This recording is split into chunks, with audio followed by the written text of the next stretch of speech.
My mother went on a hunger strike 3 times. The first time, when I said I wanted to apply to an art academy, she locked herself in her room for 3 days without eating or drinking, and came out looking noticeably thinner. I enrolled in a local nursing school instead. The second time, when I said I didn't want to marry that man, she lay in bed for 7 days without touching a single grain of rice. Becoming so thin her cheekbones protruded, I kept vigil by her sickbed for 7 days. On the 7th day, I signed the marriage certificate. The man across from me was 12 years my senior. When he took my hand to press my fingerprint onto the marriage license, his grip was as forceful as stamping a seal. The third time, I brought up divorce. She sat at the dining table, pushed all the dishes and plates onto the floor, then grabbed her own neck, her fingernails digging in until they drew blood. The whole family knelt around me, pleading, "Are you going to stop your mother from eating? Do you want to starve her to death?" I didn't leave. 2 years later, I was beaten until my spleen ruptured and spent 4 hours on the operating table fighting for my life. On the day I was discharged, I stood on the hospital rooftop, the wind whipping loudly through my patient gown. When I opened my eyes again, she was pushing her bowl and chopsticks away, with the admissions brochure for the art academy spread out on the table. I walked over and picked up the admissions brochure. I crossed out the application for the local nursing school. "Mom, I've changed my mind. I want to apply to the Central Academy of Fine Arts." Her face suddenly changed, ready to explode, but I took the rice bowl in front of her to the sink and emptied it. "If you won't eat, then don't eat." She wasn't on a hunger strike. Her hand remained in the posture of pushing the dishes away, frozen there, the corner of her mouth twitching twice. As if she hadn't processed it, I stared at her, at the empty bowl, at the Central Academy of Fine Arts admissions brochure spread out on the table. "Celia, what did you say?" I said I want to take the entrance exam for CAFA, the one in the capital. Her hand began to tremble, not the controlled, precise tremor from pushing the dishes. It was a shaking that started from her shoulders, a tremor that ran through her entire body. "You're insane." I know this line all too well. I heard it countless times in my past life. When I was 17, it made me enroll in the local nursing school. At 21, it made me marry a hot-tempered truck driver. At 23, it made me hesitate for 3 days before tearing up the divorce papers. Then I was beaten for 2 years, lost my spleen, almost lost my life too. The wind on the hospital rooftop billowed my patient gown like a flag. As I stood on the edge, my final thought was, "Mom, you win." When I opened my eyes again, I was back to the starting point where everything went wrong. So this time, when she said, "You're crazy," I didn't back down. I walked to the refrigerator, pulled open the door, and took out the leftovers from tonight and the ingredients prepared for tomorrow, placing them one by one in front of her. "If you want to starve yourself, go ahead. You can eat these anytime you want. If you don't, I'll throw them away tomorrow at noon." 6 words. "If you don't eat, I'll throw them away." It was like a bucket of ice water poured over her head. She was completely stunned, her mouth hanging open for a long time, and then the crying came, wailing, slapping the table, slapping her thighs, leaning back and then sitting up again. "I've toiled and struggled to raise you for 17 years. Is this how you talk to me? Can painting put food on the table? What will you live on after you go to CAFA? Drink the northwest wind. You're my only child in this life. If you run away, what's the point of me living anymore?" The living room light was a white fluorescent tube, casting her tear-streaked face in a ghastly pallor. I had looked at that face for 17 years. I knew better than anyone how many emotional entanglements lay beneath every line. The sound of a motorcycle engine came from outside. Dad was back. He came in, glanced at Mom, who was crying so hard she could barely catch her breath, then looked at me standing in front of the refrigerator. He said nothing, changed into slippers, went into the inner room, and closed the door, from beginning to end. Not a single word. This was also the script from a past life. His role was simple, invisible when Mom was making a scene, invisible when I was being beaten, and when I was on the rooftop, he was probably smoking in some corner of a room, invisible in the living room. Only Mom's crying and the hum of the refrigerator compressor remained. She cried for about 20 minutes, and seeing me completely unmoved, she suddenly stopped. It stopped very abruptly, like a video being paused. She wiped her tears, and her voice became devoid of any warmth. "Celia, you listen to me. In this house, you eat my food and live under my roof, so you will do as I say. I'm taking the admissions brochure. I'm throwing out all your art supplies tomorrow. If you don't listen to me, I'll stop eating starting today. You'll understand the consequences when I starve myself to the point of hospitalization." After saying that, she took the admissions brochure, folded it twice, and locked it in the small password-protected metal box on her bedside table. I didn't stop her, because the admissions brochure was just printed material. A new one could always be downloaded from the school's admissions office website. What truly mattered was the password for the art college entrance exam registration system. In my past life, all the passwords were in my mother's hands. She used the last 6 digits of her bank card number as the password, handled everything for me. And I didn't even know what the registration portal looked like. This time, it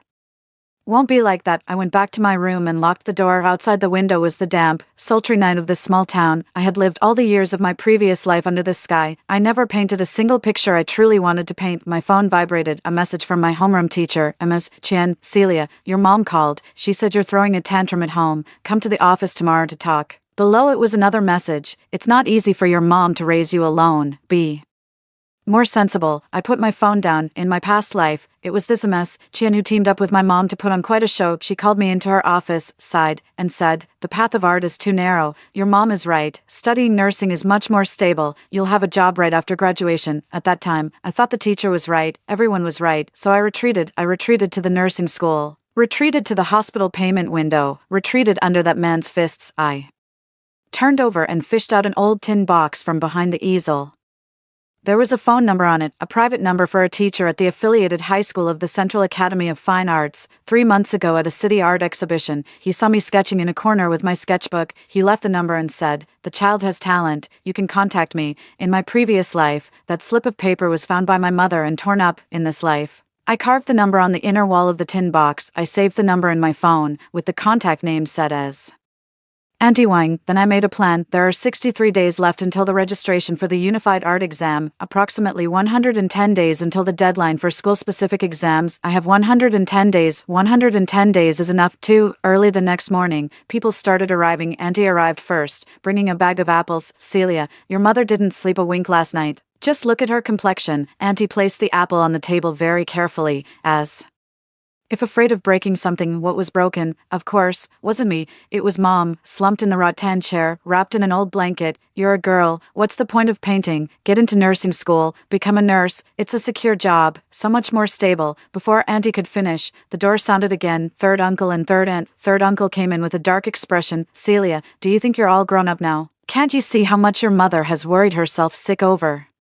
you?" Third aunt picked up seamlessly. "Yes, Celia, how many artists ever make it big? Don't they all just end up coming back to get married? Why take such a long, roundabout path?" The doorbell rang for the third time. Auntie had arrived, and she brought Uncle with her. This scene, I had experienced it in my past life, almost word for word the same lines, the exact same positions. Auntie sat next to Mom, patting her back. Third uncle stood opposite me, playing the judge. Third aunt was in charge of the pursuit. Auntie shook her head and sighed on the side, adding to the melancholy, "A play rehearsed countless times. Celia, your mother hasn't even dated anyone because of you. Do you know that? If you leave, how will she manage alone? Search your conscience and tell me. Don't force your mother to starve herself into a bad state." That last sentence was spoken by third uncle. As he said it, he rapped his knuckles twice on the tea table, like striking a magistrate's gavel. "Don't force your mother to starve herself into a bad state." In my past life, these 7 words were nails driven into my heart. Every time I tried to catch my breath, to reach out for a glimmer of light, these words would press in from all directions, pinning me beneath the ground. I thought it was love. Only later did I realize it was a chain. I looked at the living room full of relatives. They were all waiting for me to surrender, waiting for me to lower my head as I did in my past life and obediently say,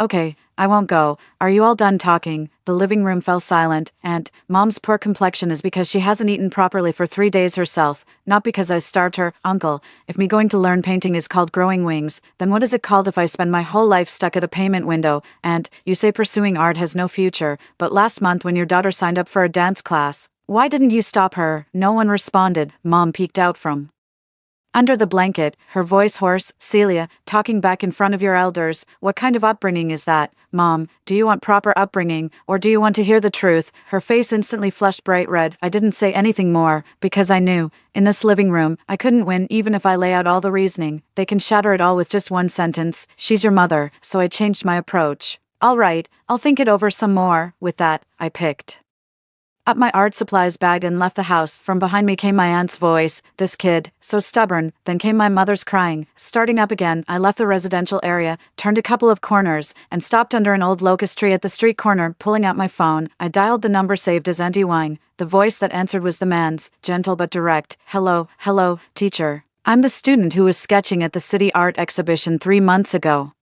Celia, you told me to contact you. There was a pause on the other end, then a laugh. I remember you, that sketch. The lines were very good. What is it? I want to apply to the Central Academy of Fine Arts, but my family doesn't agree. I need to know, can the unified exam registration be completed independently using the candidate's own information? What materials are needed for the school's independent exam? He told me, item by item. Finally, he said, Celia, if you really want to go down this path, you need to prepare your portfolio in advance, take photos of your recent paintings and send them to me. I'll help you see if your level is up to par. Thank you, teacher. Hung up the phone and deleted the call log, opened the memo app and noted down the date, 62 days. I walked slowly along the riverbank. In my art supply bag, I carried a minimal sketching kit, 2 pencils, an eraser, and half a sketchbook. The rest of my painting materials were all locked away by my mom last night, but when it comes to drawing, a pencil is all you need. Then I went to the school counseling office. In my previous life, I didn't know this place existed at school. The nameplate read, Psychological Counselor, Tsinko. I knocked on the door. The door was opened by a female teacher in her early 30s, with a ponytail, wearing a very old knitted sweater, and she looked very gentle. Student, looking for me, teacher. I'd like to have a counseling session. She let me in and closed the door. I sat in that small room of less than 10 square meters for nearly 2 hours. I said a lot. I talked about mom's hunger strike, dad's invisibility, and how relatives came in an assembly line to persuade me not to push her mom to the point of harming herself. I didn't mention the matter of rebirth. After listening, Teacherson remained silent for a long time. She didn't say your mom is doing this for your own good like Teacher Chen did. What she said made me burst into tears on the spot. Celia, your mother choosing not to eat is her way of expressing her emotions. It's not your fault. 3. Keeping my emotions in check is the most important lesson of my life. After leaving Teacherson's counseling room, I wiped my face and walked into the classroom expressionless. On the surface, I accepted all the arrangements. I stopped mentioning the Central Academy of Fine Arts, stopped arguing with mom. I came home on time, ate on time, slept on time. Mom thought she had one. Auntie sent a message in the family group chat. Celia has come around. She's not talking about painting or anything like that anymore, just focusing on preparing for the nursing school entrance exam. The group chat was filled with likes. Third uncle replied, now that's being sensible. Only dad said nothing. He glanced at me at the dinner table, a brief look, then he looked away. I couldn't read that glance. I never could in my past life either. In this life, I don't want to try reading it anymore. At school, Teacher Qian looked for me. She called me to the end of the corridor, her tone particularly kind. Celia, your mom came to the school again. She said you've been in a bad mood lately and asked me to keep an eye on you. Oh, and she told me to take back the key to the art studio, collect the art studio key. In my past life, it was exactly like this. Mom teamed up with the homeroom teacher to block every path I had related to drawing. Don't worry, teacher, I've thought it through. I won't draw anymore. Teacher Qian breathed a sigh of relief. That's more like it. Nursing is such a good major. You can start working right after graduation. Your grades are decent. You'll easily get into a nursing school. So good. In my past life, I listened to those words. I entered nursing school, became a nurse, and then was arranged by mom to marry the son of her mahjong friend. He was 12 years older than me, a truck driver. On the day we met, he pressed my hand onto the marriage certificate to stamp my fingerprint, using so much force that my fingers bruised. What a great path. After leaving Teacher Chin's office, I went straight to the psychological counseling room. Teacherson is here. Celia, what's wrong? Teacher, I need something. Go ahead. A psychological assessment report on my family situation. It needs your signature and the school's official stamp. Teacherson looked at me for a long time. What do you need it for? To keep on file, just in case. She remained silent for a few seconds. I'll help you. But Celia, if your family sees, they won't. Come pick it up in 2 days. That night, after mom and dad had gone to sleep, I locked the door and turned my phone brightness to the lowest setting. I opened mom's social media feed, started taking screenshots from the most recent posts. My daughter is studying peacefully at home. I made her lotus seed porridge to nourish her. The picture shows my profile as I sit at the desk working on problems. Keep scrolling. The child is being unreasonable, wanting to go learn painting. This mother's heart has turned cold. The comment section is filled with people expressing sympathy for her. So unreasonable. You have it so hard. A good spanking will make them behave. Scroll further back. Fortunately, the child listened to reason. I can finally have a proper meal, accompanied by an emoji expressing finally being able to catch a breath. I took screenshots one by one and saved them into an encrypted album. Then I opened the voice recording app. From that day on, Every time Mom had an outburst at home, I secretly recorded it. If you dare draw one more stroke, I'll starve myself until I end up in the hospital. I've raised you for 17 years for nothing. Even a dog knows to stay by its owner's side. You just look down on me because I'm a useless mother, don't you? 1, 2, 3, it wasn't hatred, nor was it revenge, it's evidence. If in the future she pushes her bowl and plate away again and declares she won't eat, if everyone points their fingers at my nose again and says, "You're trying to starve your mother to death," I need these things to prove one thing. It's not me who's forcing her, it's her who's forcing me to die. The days pass one by one, attend classes during the day, maintaining grades at the top of the grade level, after school, secretly go to the abandoned classroom to draw. The sketchbook is hidden in the school locker, never taken home. Every 3 days, take photos of the new drawings and send them to that teacher.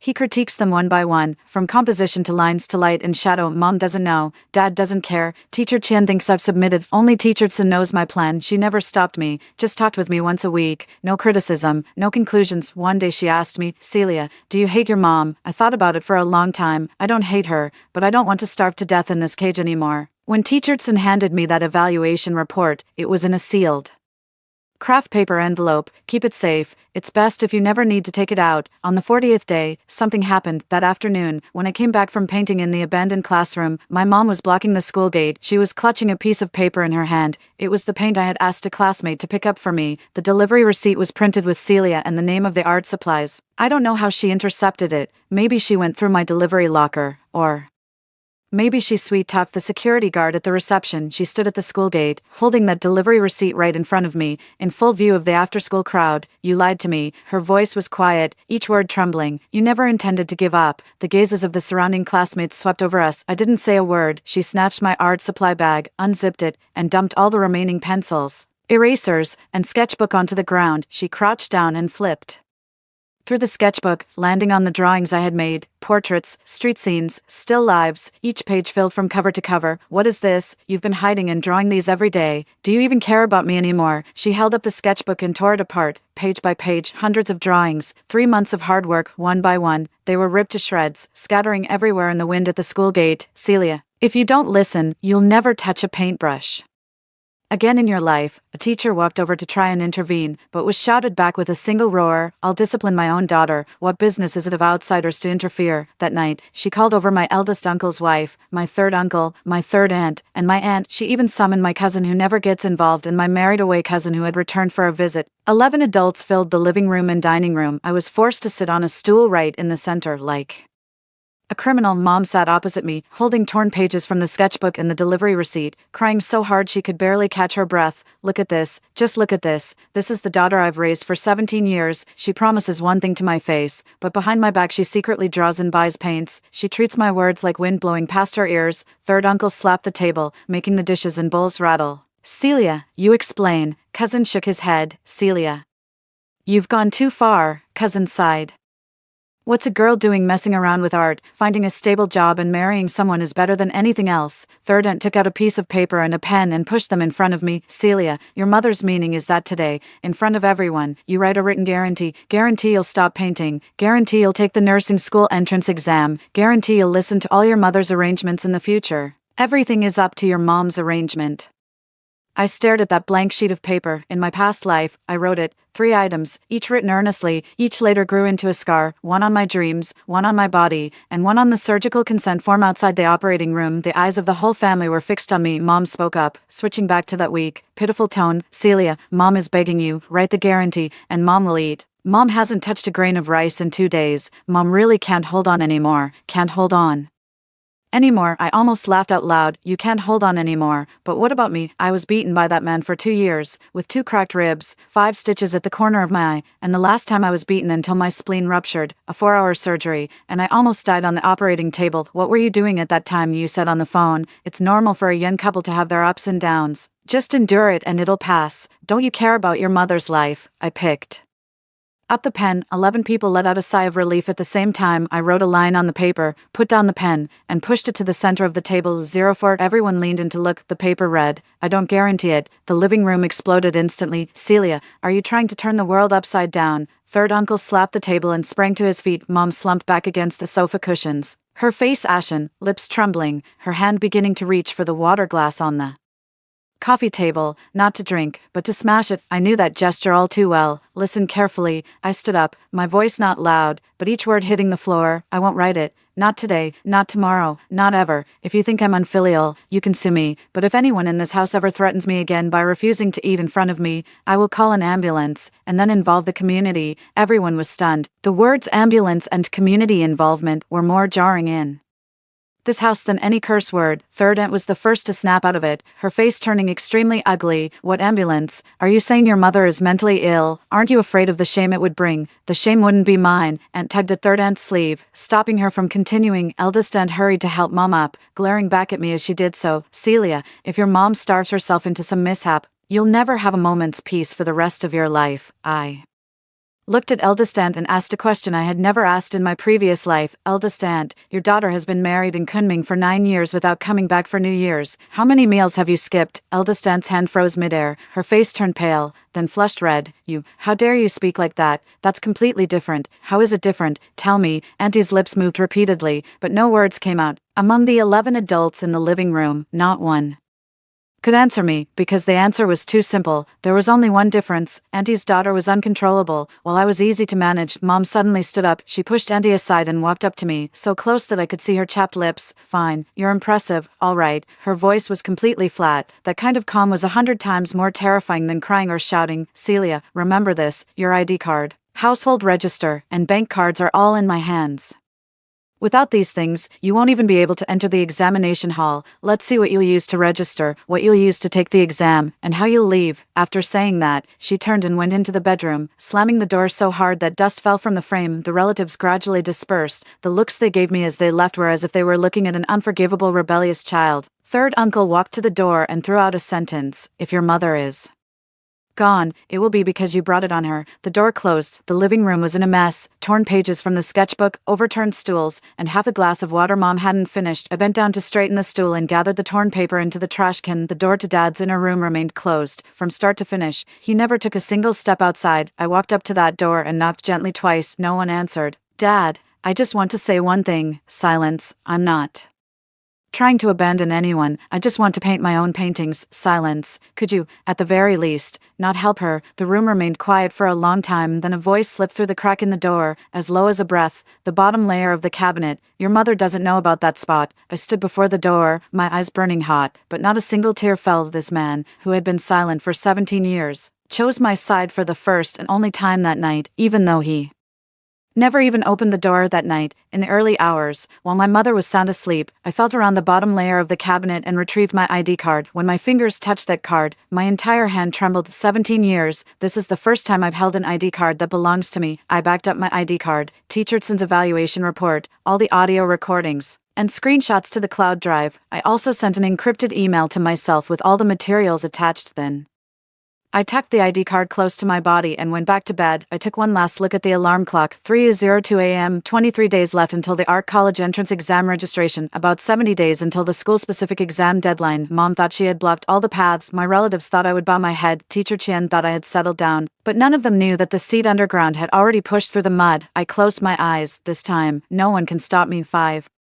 Celia, do you think that with your ID card, you can just fly away? Do you think signing up only requires an ID card? I sat up, a cold sweat breaking out on my back. Where's the household register? You'll never find it in your lifetime. She turned and walked back into the living room. I got dressed and went out. 2 people were already sitting in the living room, Auntie and her precious daughter, my cousin Gia. Gia was a year older than me, with long, straight black hair, wearing a floral dress. In the eyes of her relatives, she is the epitome of a well-behaved girl. Oh, Celia, what are you doing with your ID card? Gia held a cup of soy milk, smiling as she looked at me. What's the use of a girl reading so many books? It's better to marry into a good family early and live an easy life like me. I ignored her and walked straight to the bathroom. How are you talking to your sister like that? Auntie spat the sunflower seed shells onto the coffee table. Your mother has worried herself sick over you, and you're sneaking around with your ID card as if guarding against thieves. I stopped in my tracks and turned to look at Auntie. Auntie, you have the household registration booklet, right? Auntie's face stiffened, and her eyes darted away for a moment. What nonsense are you talking? How could your family's household registration booklet be with me? Mom sat on the sofa, taking a slow sip of water. Stop looking. I had your uncle take the household registration booklet to the bank's safe deposit box and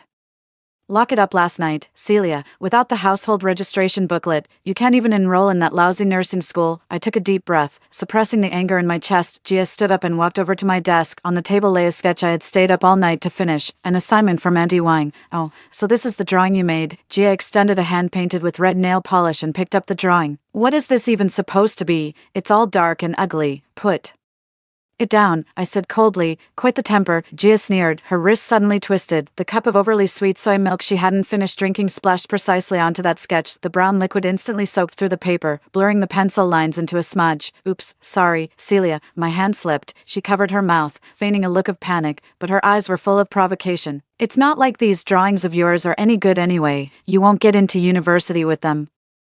So what if they're ruined? A string in my mind snapped with a crack. I strode over and grabbed Gia by the collar. Say that again. What are you doing? Let go of me. Gia screamed. Auntie sprang up like a cat whose tail had been stepped on, rushing over to push me. Celia, are you trying to get yourself killed? How dare you hit your sister? Mom seized the moment to make a scene. She suddenly clutched her chest, slid down the sofa to the floor, and began gasping for air. Oh dear, my heart, I can't take it anymore. She had used this trick countless times, and it never failed. The study door finally opened. Dad walked out with a grim face, glanced at Mom on the floor, then at me holding on to Gia. Celia, let go. Dad, she deliberately ruined my painting. I said let go. Dad's voice rose an octave. He walked over, forcefully pried my fingers open, and pushed me back. Your mother is in this state, and you're still causing trouble. I looked at the man who had secretly guided me just last night. His cowardice was on full display at this moment. To quell the conflict in the living room, he didn't hesitate to sacrifice me. Apologize to your sister. Dad pointed at me. Gia hid behind Auntie, a smug smile curling at the corner of her mouth. Why should I apologize? Because you made your mother angry. Dad's eyes were bloodshot. She destroyed my things, yet I'm the one who has to apologize. What kind of logic is that? There's no logic to be had in this house. After Dad roared those words, the entire living room fell silent. Mom's ragged breathing even paused for a beat. Auntie snorted coldly. Did you hear that? Your father has spoken. I stared fixedly into Dad's eyes. Those eyes were filled with evasion and pleading. He was begging me to back down quickly and end this farce. I bit my lip until it bled, tasting the metallic tang of blood. I won't apologize. I turned around, grabbed my backpack, and walked out without looking back. Mom's sharp voice rang out behind me. Celia, if you don't apologize today, don't even think about leaving through that door. 6. Do you think this door is something you can just come and go through as you please? Without looking back, I slammed the security door shut with a heavy thud. The sound-activated light in the hallway flickered on. In response, I stood in the dim light, taking deep breaths of air free from the smell of cooking oil and soy milk. There were 22 days left until the joint entrance exam registration. Without the household register, I really couldn't sign up, but I couldn't let myself be trapped and suffocated in that living room. I arrived at school just as the morning reading session had ended. I had just sat back down at my desk when the class monitor came over and knocked on it. Celia, Teacher Qian wants to see you in the office. I stuffed my backpack into the desk drawer and headed towards the end of the corridor. Teacher Qian was the only one in the office. She was holding a thermos cup, and her expression was very unpleasant. Celia, your mind has been completely off your studies lately. She slid a form across the desk towards me. That's the financial aid application form for this semester, and my name has been crossed out with a red pen. Teacher, what does this mean? Your mother called me yesterday. Teacher Qian blew on the tea leaves in her cup, her tone tinged with impatience. She said you've been in a very poor mental state lately, often shouting and screaming at home, and showing signs of violent tendencies. I laughed in anger. Teacher, do you believe that? Whether I believe it or not is unimportant. She looked up, her gaze cold. It's important that the school doesn't award financial aid to a student from a broken family who might drop out at any moment. I'm giving this spot to Gia. Gia, that cousin who wears designer dresses and gets more monthly allowance than my entire living expenses. She doesn't meet the criteria for a financially disadvantaged student. Her uncle, your father, was recently laid off. The family is struggling. How does that not qualify? Teacher Qian put the form back in the drawer, not giving me another chance to look at it. Celia, some students from poor families just can't settle down and have to go chasing after things like art. Isn't this just a burden on your parents? Your mother only wants what's best for you. There it is again, for your own good. In my past life, she used that very phrase to push me toward that payment window. Teacher, I understand. I didn't argue, because I knew it was pointless to reason with someone pretending to be asleep. As I turned and left the office, I heard her muttering behind me, so ungrateful. After school, I didn't go home. I went to an art studio in the city center. It was opened by a friend introduced by Auntie Wang. I work part-time here washing pallets for 20 yuan an hour. I need to save money, the registration fee, art supplies, and travel expenses to the capital. Each cost is astronomical. I had just put on rubber gloves when the glass door of the studio was pushed open. This is the place. This unscrupulous art studio scammed my daughter's money. Mom's voice was like nails scraping a blackboard, piercing through the entire studio. I turned around abruptly. Mom stood at the door, still holding Gia's hand. The students and teacher in the art studio were stunned. "Excuse me, ma'am, what's the matter?" The studio owner, a young, chubby man, hurried over to greet her. "Don't play dumb." Mom plopped down on the floor and started slapping her thighs. "You're encouraging my daughter to go astray, tricking her into coming here to work for free. She's only 17. This is child labor. I'm going to report you to the Education Bureau." Gia stood beside her, pretending to wipe away tears. "Celia, hurry up and come home with your aunt. Don't embarrass yourself here any longer." I took off my gloves and walked over to Mom. "What exactly do you want? Come home with me." Mom suddenly jumped up and grabbed my hair. A sharp pain shot through my scalp, forcing me to tilt my head back. "You unfilial daughter, you'd abandon your family just for painting." The studio owner was terrified and rushed over to break up the fight. "Ma'am, please don't resort to violence. Let's talk this out calmly. Get out of here. I'm disciplining my own daughter." The crowd of onlookers grew larger, and someone took out their phone to record. The boss, sweating profusely, pulled 200 yuan from his pocket and stuffed it into my hand. "Celia, you should go back for now. Don't come here anymore. My place is too small. I can't afford the trouble." I clutched the 200 yuan, my knuckles turning white. Mom smugly let go and smoothed her disheveled hair. "Did you hear that? They don't want you anymore." She leaned close to my ear, her voice lowered to a whisper, like a viper hissing. "Do you think you can escape? As long as I'm alive, you won't leave this city." Looking at her familiar face, my stomach churned. "Mom, are you determined to drive me to my death?" She sneered and retorted with righteous indignation, "I'm doing this for your own good." 7. For your own good. These 4 words felt like a tightening curse, suffocating me. I was half dragged, half pulled back home by Mom and Gia. As soon as I stepped inside, I sensed something was off. The lock on my room's door had been changed. The original ordinary knob lock had been replaced with a deadbolt that had a keyhole on the outside. The sound of rummaging and tossing things around came from inside. It was Auntie. She was pulling out the old metal box from under my mattress, the one where I hid my backup phone. Oh my, there really was something hidden. Auntie held the iron box up in front of Mom like a triumphant general. "I told you this girl is full of tricks, but you wouldn't believe me." Mom snatched the iron box and dumped out the old phone and a few scattered bills inside. That was the phone Teacherson lent me, and the 300 yuan I saved up from washing pallets for half a month.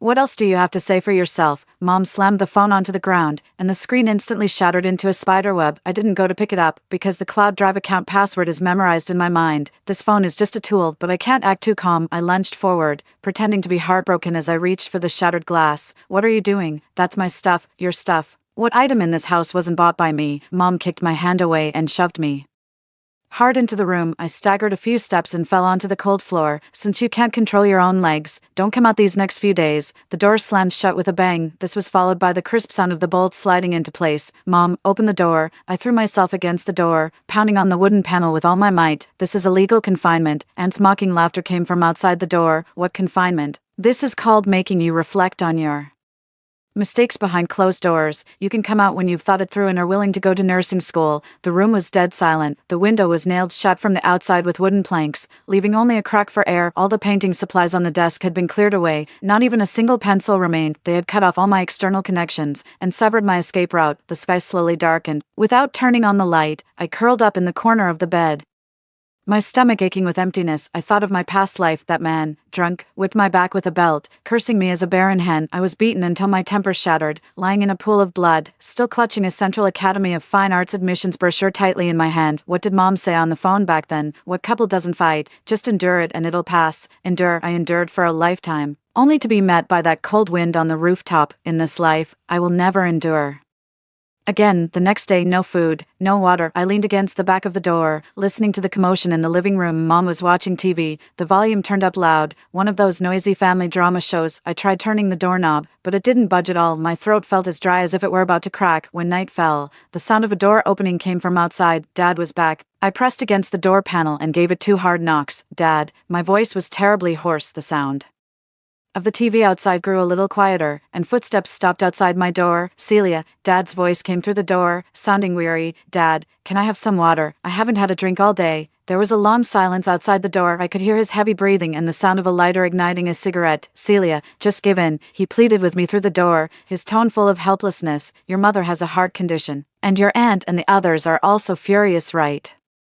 Now, just agree to go to the nursing school, even if you just say yes for now. Can you come out and have a bite to eat? I closed my eyes, and tears finally slipped down, unable to be held back, not because of grievance, but because of utter despair. Dad, don't you even have the courage to open the door? I'm your own daughter. She's starving me to death in here, and you're just going to watch from outside the door. There was another stretch of dead silence. After a long time, he sighed, his voice growing fainter and fainter. Just bear with it. She's your mother. The sound of footsteps faded away, and the study door closed. I slid down the door and sat on the floor, laughing silently. What a perfect she's your mother. Since you all use this identity to pressure me, don't blame me for disregarding family ties. I touched the thin ID card in my inner pocket. There are still 20 days until the joint exam registration. I still have time. 8, the afternoon of the third day. I lay in bed, staring at the mold stains on the ceiling.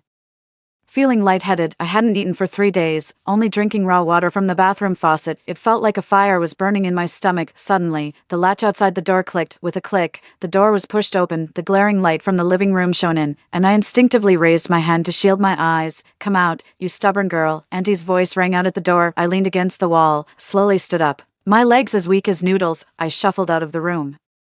Step by step, the living room was packed with people. Besides Mom, Auntie, and Gia, there was also a man sitting right in the middle of the sofa. The man was wearing a cheap leather jacket, his hair greasy and plastered to his scalp. He was cracking sunflower seeds, his murky eyes sizing me up and down. Vance, the truck driver 12 years my senior, the demon who beat me so badly in my past life that my spleen ruptured. My blood ran cold in an instant, a chill shooting from the soles of my feet to the crown of my head. Celia's out now, Vance grinned, revealing a mouthful of teeth yellowed by smoke. The girl looks a bit frail, but it's fine. She's got good genes, good for bearing children. Mom sat beside him, wearing that ingratiating, hypocritical smile. Boss Jang is right. Our Celia is just a bit stubborn, but she's a decent person at heart. She turned her head to look at me, the smile on her face instantly fading. Celia, come here. I didn't move. Staring fixedly at Vance, Gia walked over, grabbed my arm, and dragged me forward. Celia, what are you still standing there for? Brother Zhang drives a big truck and earns several thousand a month. He owns 2 houses. You'll live a life of ease if you marry him. She pressed me down onto a small stool opposite the coffee table. Mom pulled a red booklet from her pocket and slapped it onto the coffee table with a sharp smack. It was the household register. Celia, didn't you want the household register? Mom's finger jabbed at the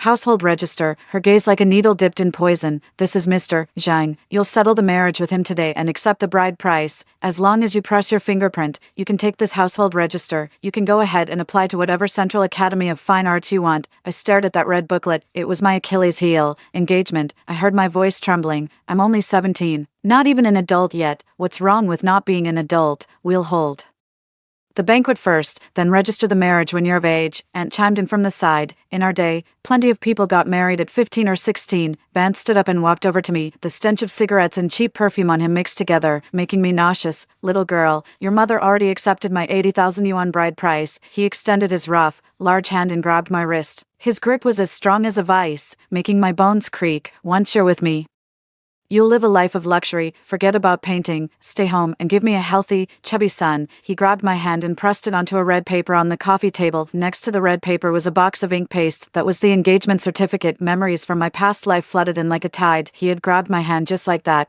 pressing it onto the marriage certificate, followed by endless insults, punches and kicks. And the wind on the hospital rooftop. Mom and the relatives were laughing nearby, with no room to retreat. My right hand found a fruit knife in the tea table's fruit tray. The handle was plastic, but the blade was sharp. Let go, I said in a low voice. Oh, the little girl's got some fire. I like that. Vance not only didn't let go, but instead pulled me forcefully toward him. Let go, or this knife won't have eyes. I raised my head, my eyes completely bloodshot. 9, you dare lay a finger on him? Mom screamed, her voice piercing the air in the living room. She thought I would do as before, hold the knife to my own neck, threatening them with self-harm, but she was wrong. Without the slightest hesitation, I abruptly twisted my wrist, the tip of the fruit knife pressed directly against Vance's neck, precisely over his carotid artery. The blade nicked a layer of skin on his chin, a bead of blood seeping out. The laughter in the living room abruptly ceased. Vance froze instantly. His burly body trembled like a sieve under the knife's point, his murky eyes filled with terror. Don't be rash, little girl, let's talk this out. He stammered a plea for mercy, his grip on my hand releasing as if shocked. Step back. I tightened my grip on the knife handle, my hand not shaking in the slightest. The weakness from not eating for 3 days was completely suppressed by adrenaline in that moment. Vance raised his hands and stepped back slowly until his back hit the sofa. Auntie covered her mouth in fright, and Gia even screamed and hid behind the door. Mom's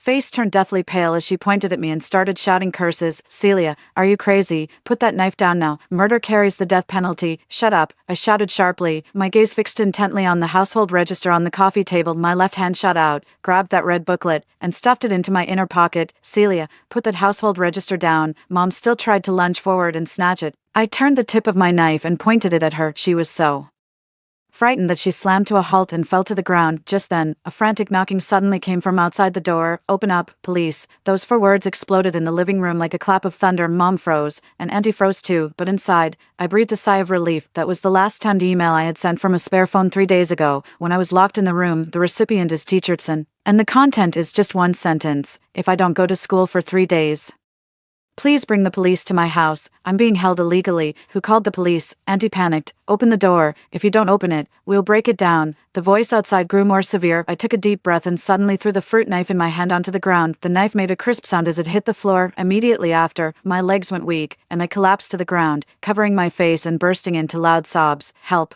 Help me! Officers! The door was forcibly unlocked from the outside with a spare key. 2 police officers rushed in, followed by a visibly anxious Teacherson. The scene in the living room was clear at a glance. A frail underage girl was slumped on the floor, crying. A strange man with a fierce, scowling face stood nearby. On the floor lay a blood-stained fruit knife. What's going on here? Officers, he tried to rape me, pointing at Vance. I cried, gasping for breath between sobs. My mother is trying to sell me to him for 80,000 yuan. They locked me in a room for 3 days without giving me any food. And just now they tried to force my handprint. Vance was so frightened that he fell to his knees with a thud. Officer, I'm innocent. I didn't touch her. Her mother accepted my betrothal gift and agreed to this marriage. With that one sentence, he completely exposed her mother. Mother's face instantly turned ashen gray. That's not true. Officer, I'm her biological mother. How could I possibly harm her? Teacherson stepped forward, took out a thick document from her bag, and handed it to the police officer. Officer, I am this student's psychological counselor. This family has engaged in severe psychological abuse and unlawful confinement. I have the complete psychological evaluation report here. She looked at me, her gaze firm yet gentle. Celia, don't be afraid. The teacher is here. 10. The incandescent light in the police station was glaringly bright. I sat on a chair in the interrogation room, holding a cup of hot water poured by the female officer. Across from me was the police officer taking the statement. Please repeat what you just said in more detail. I recounted in detail the events of the past 3 days, being locked in the room without food or water, and Vance's attempt to forcibly press my fingerprint. Afterward, I borrowed Teacherson's phone and logged into the cloud drive. All the audio recordings, screenshots, and chat logs containing threatening language were presented to the police. If you go to the capital, I'll die right in front of you. If you dare draw another stroke, I'll starve myself until I'm hospitalized. Mom's hysterical voice echoed in the interrogation room, sounding particularly jarring. The police officer's brow furrowed tighter and tighter. From the next room came the sound of Mom's tantrum. I'm her mother. Is it illegal for me to discipline my own daughter? What right do you have to arrest me, ma'am? You are now suspected of illegal confinement and interfering with the freedom of marriage. Please correct your attitude. The police officer's stern reprimand suppressed her arrogance. Vance had it even worse. He was suspected of molesting a minor and trafficking in marriage, and was directly detained. Aunt and Gia were trembling like sieves in the hallway. As soon as the police asked, Aunt immediately distanced herself. Officer, this has nothing to do with me. It was all her mother's idea. I was just watching the show. Gia also cried and said, Yes, I didn't know anything. I was just visiting. This is family. They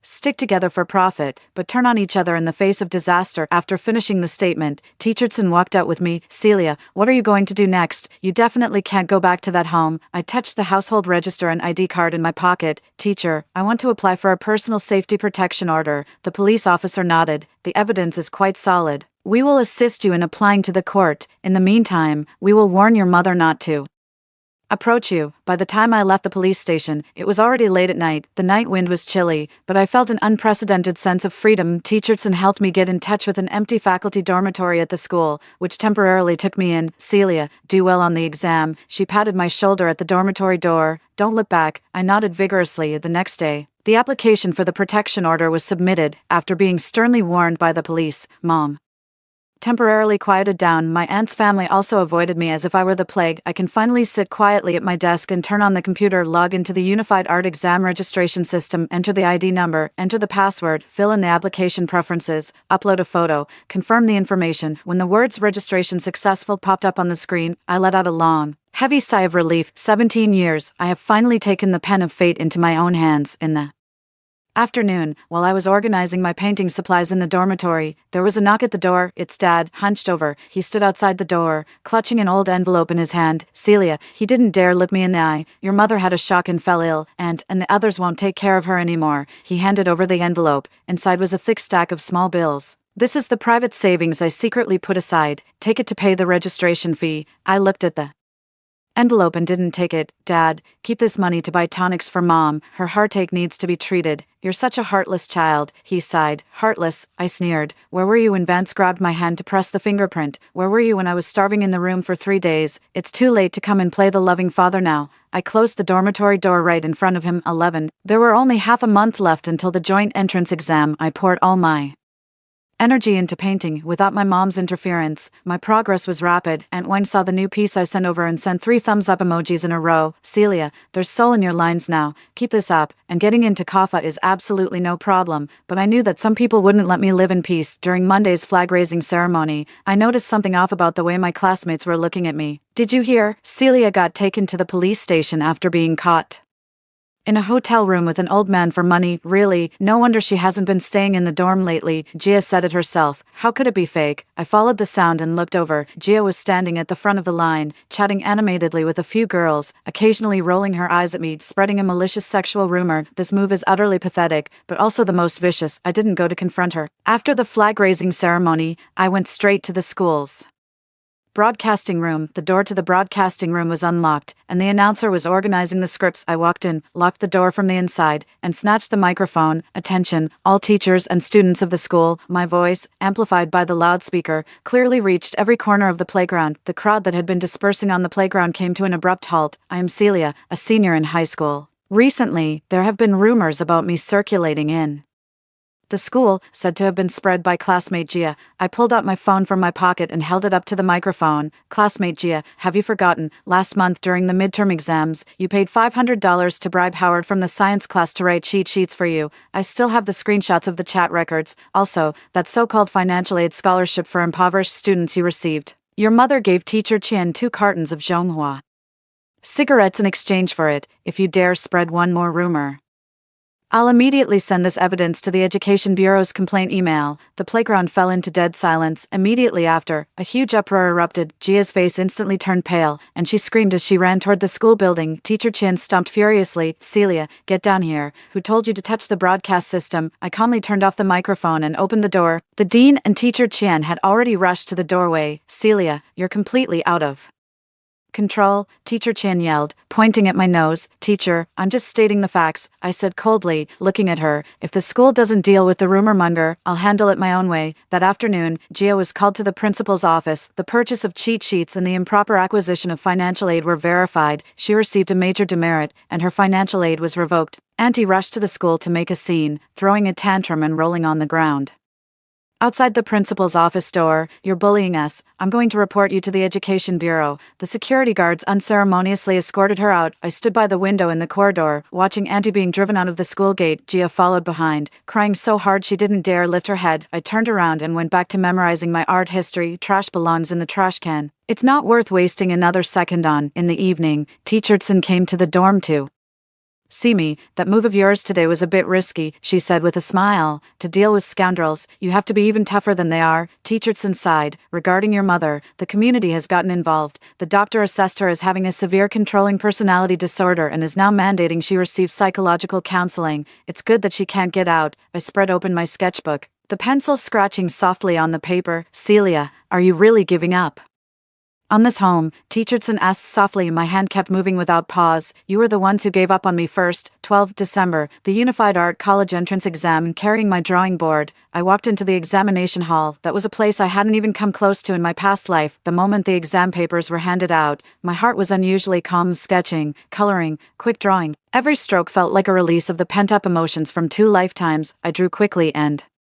steadily. When I handed in my paper and left the exam hall, the first snow began to fall from the sky. I reached out and caught a snowflake, watching it melt in the palm of my hand. The first hurdle was cleared. In the following months, I devoted myself fully to preparing for the Central Academy of Fine Arts entrance exam. Aunt Wang helped me secure a spot for the pre-exam intensive training in the capital. As for the expenses, I used all the New Year's money I had saved over the years and the wages The art studio owner secretly compensated me with later, which barely covered the costs. March, in the capital, outside the examination hall for the Central Academy of Fine Arts entrance exam, the crowd was bustling, carrying my art supplies bag. I took a deep breath of the capital's dry, cold air. Just as I was about to line up to enter, I caught a glimpse of a familiar figure out of the corner of my eye. It was Mom. How could she be here? Isn't she receiving psychological counseling from the community? She was wearing a crumpled coat, her hair was disheveled, and her eyes were fixed intently on me. In her hand, she was tightly clutching a black glass bottle. Celia, she suddenly let out a piercing scream, pushed through the crowd, and charged toward me. You can't take the exam, you won't pass. She raised the glass bottle in her hand and hurled it violently toward my art supply bag. That's ink. If I got splashed, my exam admission ticket and painting tools would be completely ruined.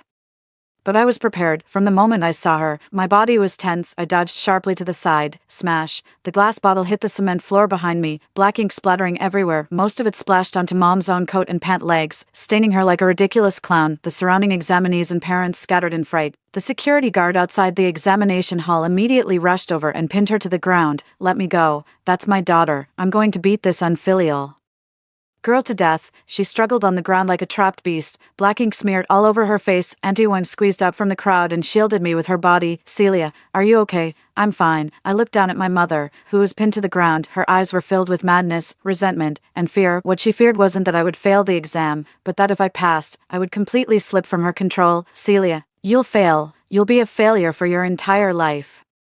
She screamed hysterically. I crouched down, meeting her eyes at her level. The surroundings were noisy, but I spoke softly, so only she could hear. Mom, in this life, I'm going to win. I stood up, didn't look at her again, turned, and walked through the entrance to the examination hall. The shrieking behind me was gradually cut off by the iron gate. The topic for the school exam was breaking free. The moment I saw the topic, I smiled. I picked up the charcoal pencil and began sketching chains on the drawing paper, but at the end of the chains was not a trapped prisoner. Instead, it was a bird, its wings bloodied from the restraints, yet still soaring high. I poured all the 17 years of repression, pain, despair, and the power of rebirth into this painting. After finishing the final stroke, I put down the pencil and let out a long, deep sigh. It's over. Everything is over. 13. In late June, the results were announced. I sat in the corner of the internet cafe, my palms drenched in sweat. I entered my exam admission number and clicked query. The page loaded for a few seconds, and then the score report popped up. Major subject score, first in the nation. General subject score, 120 points above the admission cutoff. I stared at the word first on the screen, and tears unexpectedly fell onto the keyboard. Not grievance, but exhilaration, the ultimate exhilaration. The news spread back to the small town, even startling the school principal, the first student in the history of County No. 1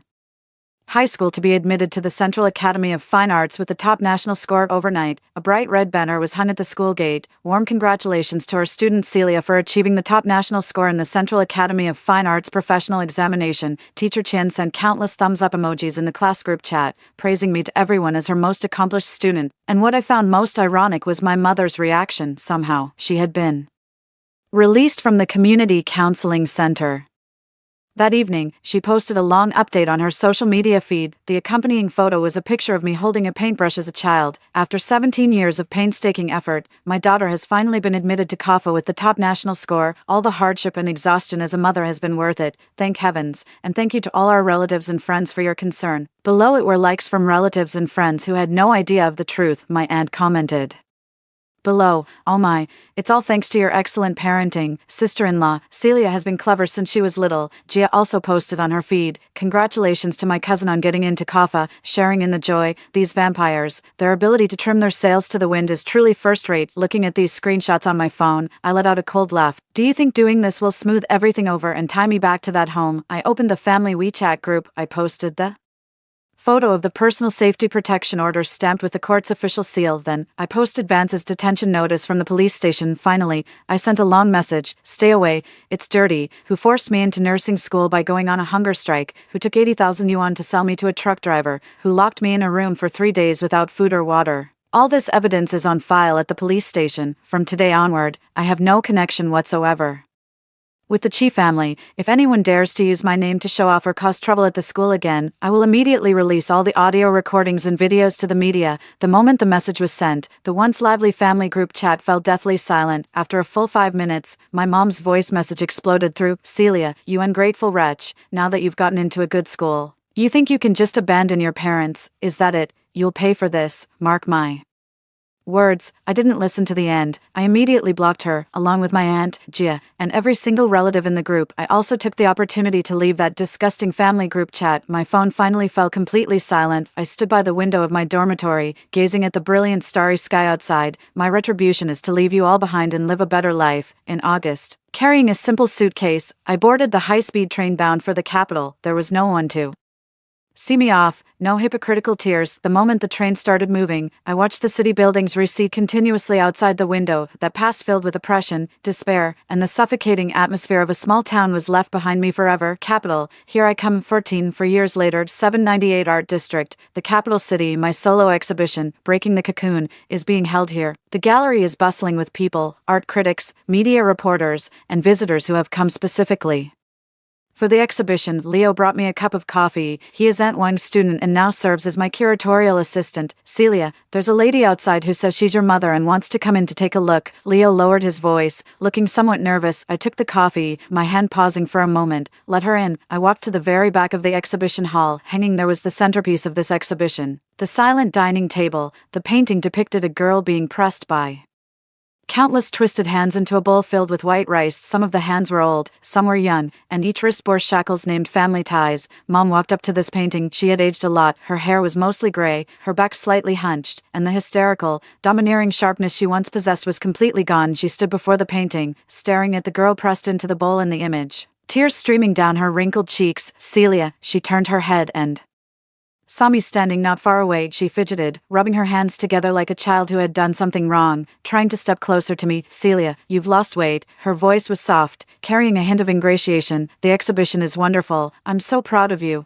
I looked at her, my heart as calm as an ancient well. No hatred, no love, only complete alienation remains. Thank you, I replied politely. As if speaking to an ordinary audience member, she froze. This politeness hurt her more than any vicious curse. Celia, Mom knows she was wrong. She suddenly began to cry, reaching out to grab my sleeve. These past few years, Mom has been in therapy. Your father has aged too, and his health isn't good. Your aunt's family is in trouble. Gia married a gambler and gets beaten every day. She rambled on about the trivial matters in the small town, trying to use these to rekindle the connection between us. Come home with Mom for a meal. I'll make your favorite braised pork ribs. She looked at me with pleading eyes. I gently avoided her hand. Braised pork ribs are delicious, but now I prefer the roast duck in the capital. I looked into her eyes and spoke word by word. Madam, my home is in the capital. Her hand froze midair, the light in her eyes gradually fading away. She finally understood that the girl she had once forced back from the rooftop with threats of death had completely died in a past life. The Celia of now was a bird that had flown out of its cage, never to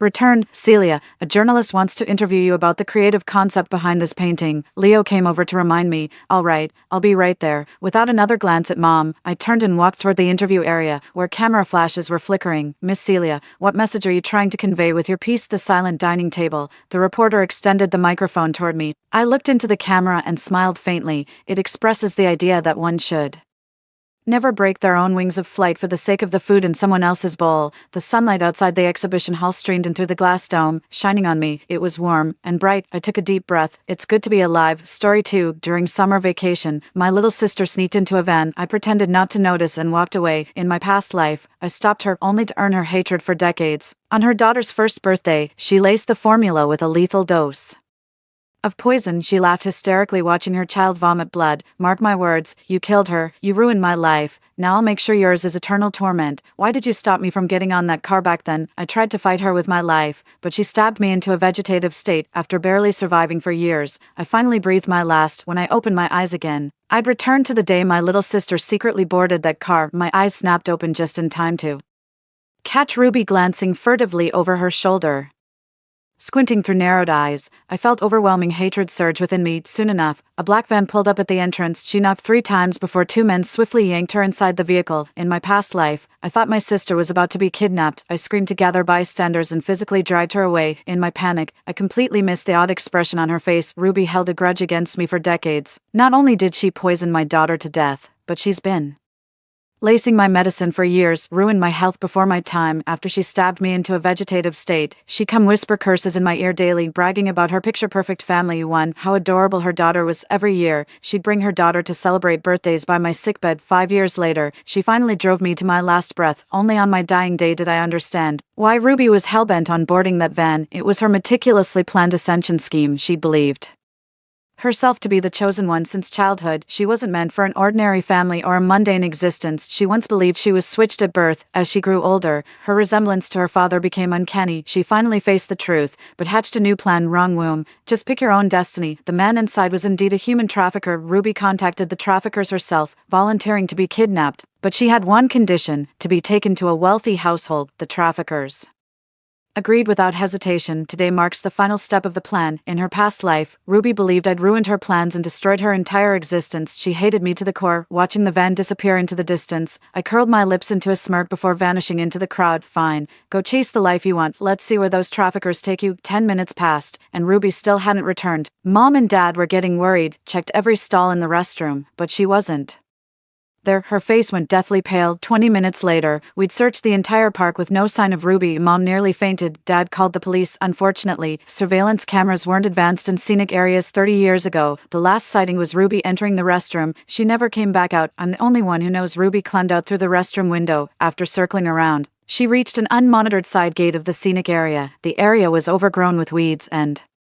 completely deserted. This was the pickup spot she'd scouted out long ago. Besides, with so many visitors around, who'd pay attention to an ordinary-looking girl, the search continued until dusk. There was still no news. Mom fainted multiple times. Dad kept chain-smoking one cigarette after another. This is all my fault. Why didn't I keep a better eye on her? Rhea, your father lost your sister. He covered his face, sobbing uncontrollably. Mom and Dad stayed here for over 2 weeks. They're all blaming themselves, thinking they failed to keep an eye on their little sister. Both their bodies went into rapid decline. They were hospitalized near the scenic area. I broke out in a cold sweat from anxiety. This simply wouldn't do. We can't let that monster Ruby destroy our family. That night, I stumbled to my parents in tears, sobbing uncontrollably. I couldn't speak, just kept crying my eyes out. Mom pulled me into her arms, gently wiping my tears with aching heart. Sweetheart, are you missing your sister? It's our fault. Are you blaming Mommy for losing her? I shook my head and buried my face in Mom's embrace, sobbing uncontrollably. I've already lost my sister. I can't lose you and Dad too. Rhea's so scared, so terrified of losing you both, sobs Mommy. Daddy, please don't leave me. The couple jolted awake abruptly. It suddenly dawned on them. They didn't just have little Ruby as their daughter, there was also me, their 8-year-old eldest daughter. They still need their parents'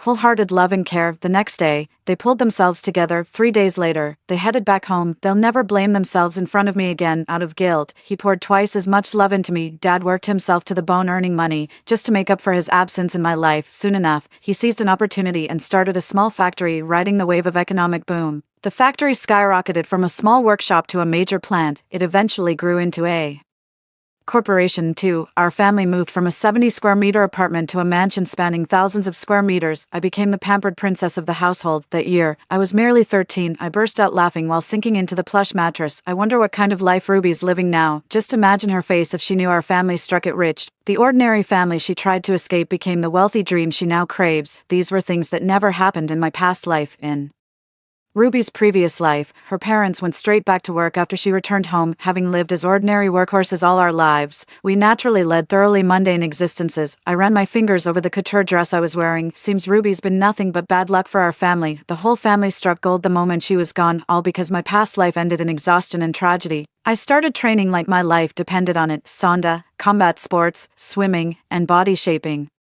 Health science, nutrition, pharmacology. I've hired instructors for every skill I could learn. Of course, I haven't neglected my academic studies either. Seeing me work myself to the bone broke my parents' hearts. Rhea, our family's well off enough. We could support you even if you didn't study. We just want you to be happy and carefree. I flashed my little canine teeth. Mom, I'm really happy. After Dad secured several new projects, he had much more free time while spending time with me. They never gave up searching for Ruby. They invested heavily in posting missing person notices across newspapers and online platforms. A substantial bounty was offered. Anyone providing information about Ruby will receive a reward of 5,000. A 2 million reward awaits those who can locate Ruby. This incident has caused quite a stir throughout our city. We've had a constant stream of visitors wearing out our doorstep. My father's simply too wealthy. He doesn't care about verifying information or whether people are scamming him. He'd hand out $5,000 to anyone who asked. Many folks secretly call him the money-sprinkling lord. Not all of them were here just to scam money. A few claimed to have seen the van, but couldn't give any concrete details. My dad didn't take it seriously either. As for me,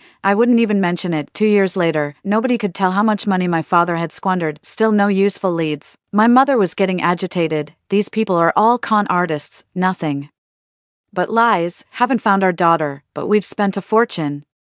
Just as my parents were about to try a different approach, a bald man showed up at our house. With just one glance, I recognized him, the man from the van. A decade passed, yet the man's appearance remained unchanged, still sporting that same shifty yet shrewd look. He licked his lips. "George, I believe I know your daughter's whereabouts." My father waved his hand, signaling him to continue. "Everyone who comes to our house says the same thing. I believe I've seen your younger daughter once when I was working in City B." At this point, he flashed my father an ingratiating smile. "The young lady was just too little when she went missing, so I can't be certain it's her. How about I go check it out? If I find her, I'll message you. It's just that money." My father absent-mindedly murmured in agreement. "I've said it before, 2 million reward for finding my daughter." The man rubbed his hands, took the 5,000 and left. Her parents didn't think much of it, because City B was over 2,000 kilometers away from the tourist destination. Only I know that bald guy was telling the truth. Ruby must be in City B. Just want those 2 million. Dream on, a human trafficker. He doesn't deserve shit. I immediately hired private investigators to locate Ruby in City B within a week. They worked remarkably fast. Photos arrived in just 3 days. When I saw those pictures,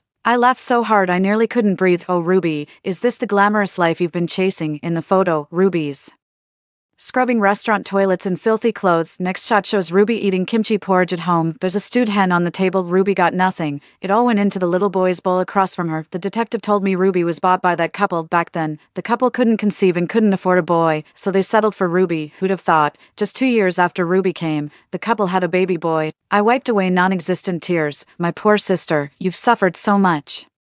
"Wah, my dear little sister." The detective also mentioned Ruby isn't attending school anymore. She'd been forced into child labor by Tom Lisa years ago. At this point, the detective paused and gave me a cautious glance. I nodded, signaling him to continue. "The young mistress, she appears to have a boyfriend." "A boyfriend? Why would that be difficult to mention?" The moment I saw that photo, I burst out laughing. Turns out her so-called boyfriend was some 60-year-old geezer. Now that's juicy. The detective told me they'd often meet secretly after closing time. The old man's got some cash to spare and doesn't skimp when it comes to Ruby. I paid the detective double to keep it from my parents. Baldy's already in City B. Finding Ruby is just a matter of time. That night, I went through a whole bottle of eye drops, made sure I looked properly heartbroken through my tears. My mom dropped her chopsticks and pulled me into a tight hug. "Oh, sweetheart, tell mama who upset you. I'll make them regret it." Biting my lip, I carefully slid the photo across the dinner table. "Mom, Dad, I found our sister." Sobbed. "She's been through so much." I didn't show them the photo of that old man holding her, just as I expected. Their eyes welled up with tears the moment they saw her. Mom wiped her tears, choking back sobs. "It's our fault. We've wronged Ruby." We immediately decided to head to City B the next day to find Ruby. As I got up to return to my room, I accidentally dropped the old man's photo on the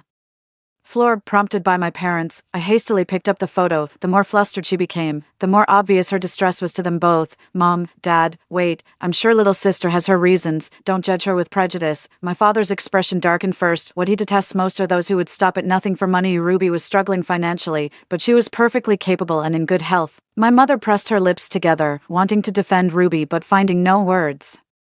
After all, Ruby was beaming in the photo, her entire body pressed tightly against the old man. I quickly hid the photo, tugging at my parents' arms. I stammered while explaining Ruby's situation. "Mom, Dad, little sister had no choice. Her life's been so hard. Woo-woo. That must be why she made those mistakes. I believe my sister will change her ways." My father remained silent, his lips trembling on the verge of fury. He slammed his chopsticks down on the table. "We're picking up Ruby first thing tomorrow." I know the guilt of losing Ruby still festers like a thorn in their hearts. The ache runs deeper than the anger. Lying in bed, I absently toyed with that photograph. Tomorrow's show should be quite entertaining. Early the next morning, my father drove to City B himself. My mother was too nervous to speak during the entire trip. She kept fussing with her hair and adjusting her clothes. She constantly searched online for advice on what to say when reuniting with a missing daughter. My father barely spoke a word during the entire trip. The only things he asked were whether I was hungry or needed a break. A break? Absolutely. I timed it perfectly to arrive in City B after all restaurants had closed. But don't wait too late, or Ruby will have already gone back to Tom's place. After a long and exhausting journey, we finally arrived at the restaurant where Ruby worked around 9 p.m. My father clicked his tongue in annoyance. "They're closed. We're just a step too late. Let's head straight to Tom's place." My mother grabbed my father's sleeve abruptly. She pointed at the faint glow coming from the kitchen, her voice choked with emotion. "The lights are still on back there. Could Ruby still be cleaning up?" 3. "Oh dear, poor Ruby has suffered so much. That boss is downright inhuman, bullying a young girl like her. How could they leave her here alone so late at night?" I found myself tearing up along with my mom. If you listen closely, you can hear voices inside. Sounds like she's not Alone, they immediately decided to check the kitchen. My mom was the first to push open the back door. What met our eyes was a head of graying hair. The old man was pinning Ruby down on the table, kissing her passionately. His hands wandered shamelessly beneath her blouse. Ruby giggled coyly with delight. "Brother, you're so naughty. Don't be in such a hurry. I can't hold back anymore. Baby, you've no idea how much I've missed you. I'm off tomorrow. Sweetheart, come shopping with me. There's this dress I really want. It's $500. All right. How about I give you something special tonight first? You're so bad, babe." The sound of the door opening startled them both. Ruby looked up impatiently. "Can't you see we're closed? Go bother some other restaurant." My father trembled with anger. He strode forward and kicked the old man to the ground. "Ruby, look at what you've become. A 500 yuan dress. Is this really worth?" After 10 years apart, my father still couldn't bring himself to speak harshly to his youngest daughter. Ruby froze momentarily, sizing up our group under the dim yellowish light. Her eyes widened gradually until they glistened with unshed tears. She bit back her anger upon spotting the Rolex on my father's wrist, standing rooted to the spot. She began sniffling while wiping her tears. You look just like my mom and dad." My mother stamped her foot and immediately pulled Ruby into a tight embrace. "Silly girl, we are your family." Sobbing, "These 10 years, 10 whole years, you've suffered so much."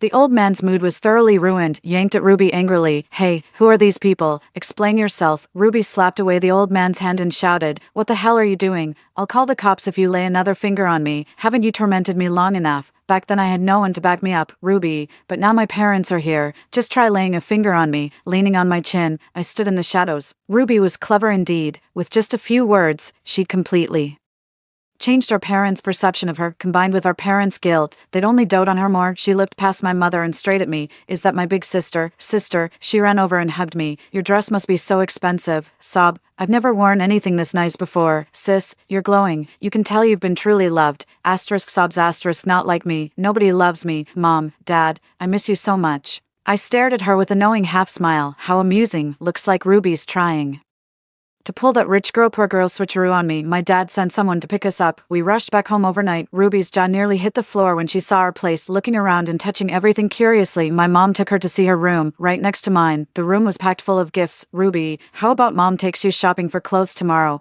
I'll make you several more dresses later." Ruby wandered around her bedroom, then came to take a look around my room. Her eyes grew misty. "Mom, can I have this bedroom? This bedroom is so spacious and beautiful. I've never seen anything this gorgeous." "Naturally, this is the finest and largest room in the entire villa. The private balcony alone rivals a small garden." Mom looked hesitant. "This was your sister's room." I beamed and held Ruby's hand. "Mom, let her stay with me. We haven't seen each other in 10 years. I've got so much to tell her." My mom breathed a sigh of relief. She patted my head. "What a good girl, Ria, you two sisters get along so well. Keep strengthening that bond." Ruby opened her mouth as if to say something. I didn't give her a chance to refuse and pulled her straight into the room. I led her to the walk-in closet and gestured with my chin. "Little sister, these are all my custom-made outfits. See if anything catches your eye." Ruby reached out to touch them. I grabbed her hand and said disapprovingly, "Your hands are all calloused, too rough. You'll ruin them." Looked her up and down, pouting. "Darling, you're a bit plump. These delicate clothes might stretch out." I twirled her hair between my fingers. "Your hair's so dry." "Sis, what kind of life have you been living these past 10 years? I showed off my meticulously maintained hair to her. Even the tips shone with a glossy black sheen. I dragged her into the room again, pointing at each item inside. I showed off to her. These were things she'd never seen or even heard of before. I wanted her to know what kind of princess life I'd been living these years. Ruby flushed crimson with rage. "Ria, what do you mean by this? These things rightfully belong to me. If you hadn't abandoned me, do you think I'd be living this wretched life?" Leaning back on the sofa, I silently swirled my juice with a knowing smile. "Sweetie, you know what? This juice is exclusively reserved for VIPs. Oh wait, you probably don't know what exclusive means. Let me put it this way, this tiny glass costs $1,000. I covered my mouth and giggled. "That's twice the price of the dress you've been eyeing. Oh sis, how did you stoop so low, selling yourself to some 60-year-old geezer for half a glass of juice? For how utterly pathetic." Ruby's face cycled through shades of crimson and pale before she could explode. I flashed her my most infuriating smile. "Just glad you're back. If you need money, tell me. Don't go chasing after sugar daddies again." I fished out a black card from my bag and held it out to her. "Take it. This thing's got endless stacks of cash." Ruby completely lost it. She snatched the card and slammed it on the ground, stomping on it repeatedly. "Ria, you bitch, who needs your damn charity? Can't mom and dad afford to raise me? Bitch, you're doing this on purpose. I told you that man forced me. Are you deaf or what?" I took a sip of juice and nodded with sudden realization. "Oh, so you were forced into it." You were smiling so happily. "I thought it was consensual." Ria, I'm gonna kill you." She came at me with claws bared. With a quick sidestep, I watched her tumble gracelessly to the ground. She lay there seething in helpless rage. The commotion alerted my parents, who came rushing over in alarm. Ruby, what's wrong with you two? I tousled my hair, pinching myself to check if this was real. Tears instantly welled up in my eyes, playing the innocent damsel. Child's play. Mom, Dad, I'm sorry. I failed to take good care of my little sister. It's all my fault. I'm such a terrible big sister. Sobs. Ruby collapsed onto the floor and burst into tears. Mom, Dad, big sister doesn't want me back home. Crying, she keeps cursing at me, saying horrible things, even told me to die. I buried myself in Mom's arms, shaking my head frantically. Little sister, I didn't do it. Why would you say that? My mother's eyes widened in shock, having raised me for over a decade. She knew my temperament all too well. Would never say such a thing. My sharp-eyed father spotted the black card on the floor. He picked it up and dusted it off. Ria, why'd you toss your card around like that? Is it damaged? I'll have someone issue you a replacement tomorrow. I hung my head, my voice muffled. No,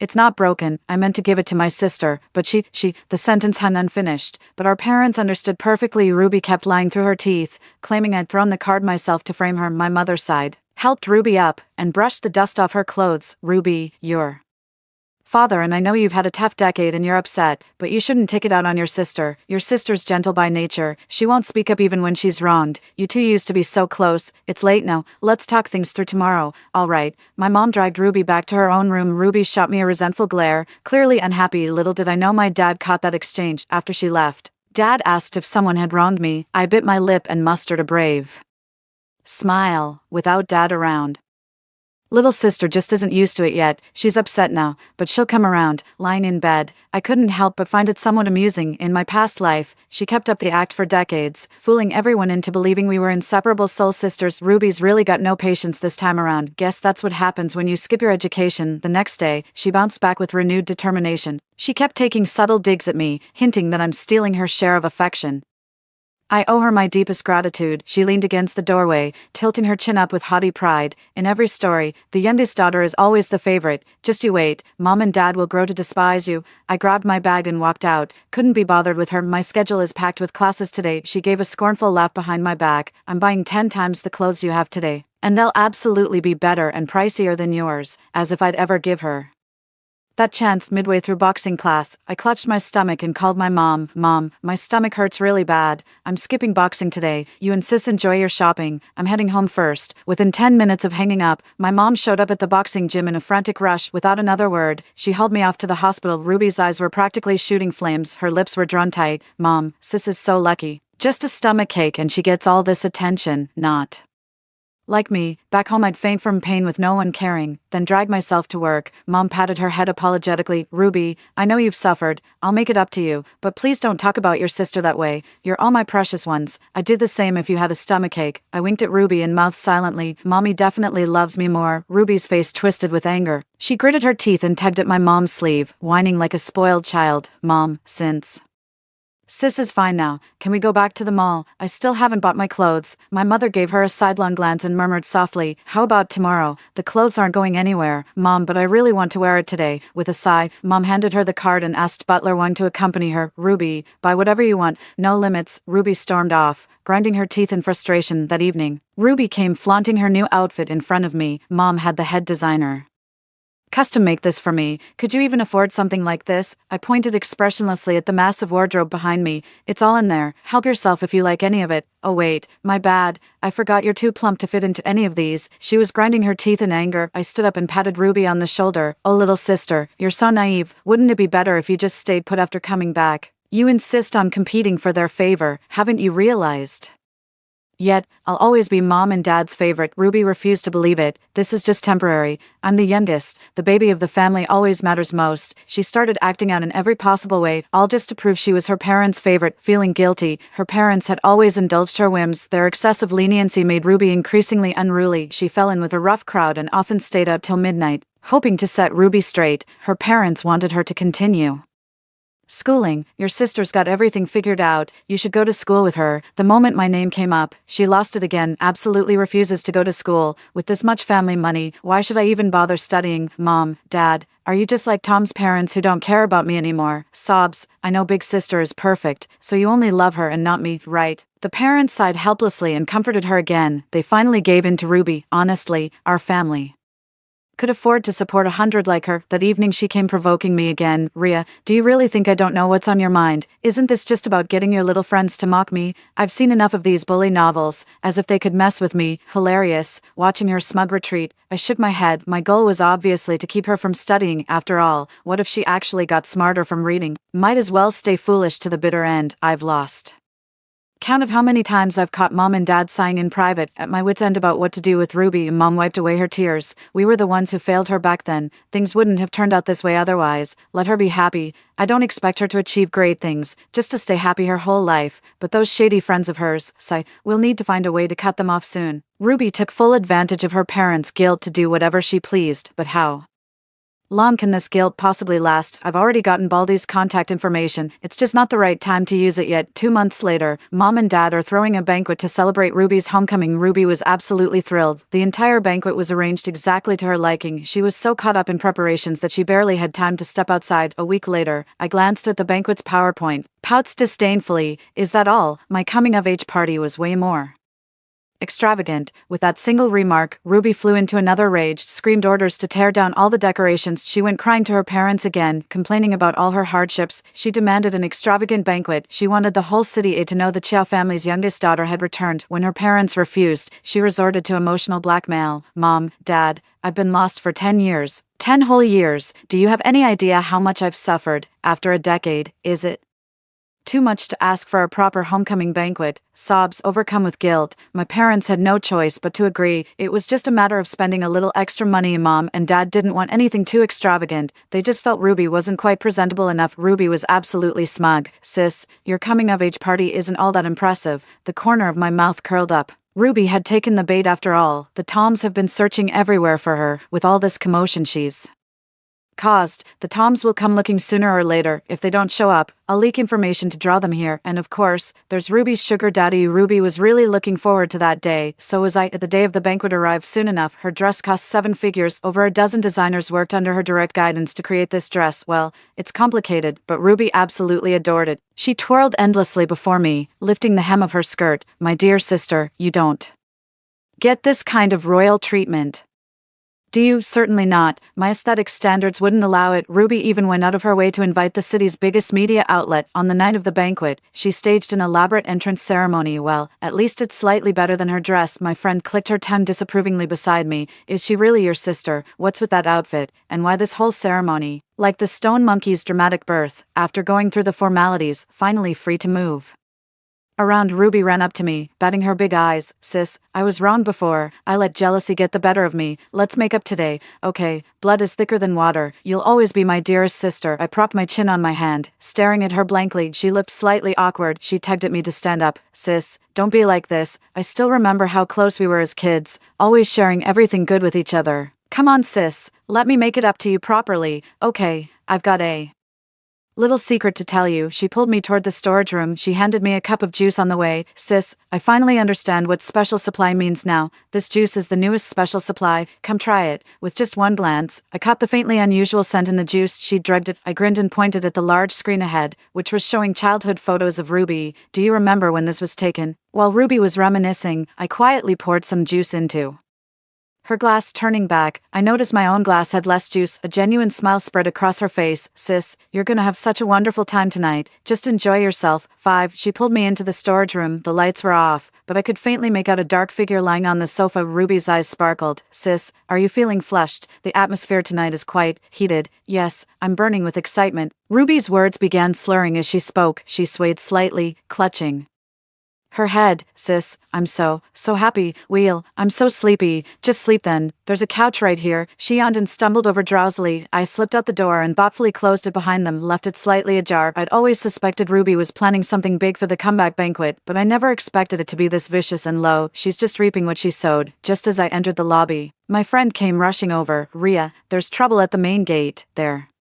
Claiming to be Ruby's adoptive parents, Tom's parents knelt on the ground wailing with their son. They accused the parents of stealing the daughter they'd raised for 10 years. Lisa pounded her chest, looking like she might faint any second. Lisa's son desperately kowtowed toward the softer patches of grass. She sobbed uncontrollably. Give me back my sister. Wah, give me back my sister. My gaze fell on the old man behind, and I nearly burst out laughing. He wore a full suit with a groom's boutonniere pinned to his right lapel, holding a bouquet of flowers in hand. I'm Ruby's boyfriend, here to propose to her today. A man in his 60s bowed to my parents and called them Mom and Dad. Mom, Dad, Ruby and I have been together for 2 years. This is true love. The parents turned pale, waving their hands to shoo the crowd away. Though old, the man was still remarkably spry. He darted into the house and started shouting, Ruby, Ruby, your big brother's come to marry you, didn't you say?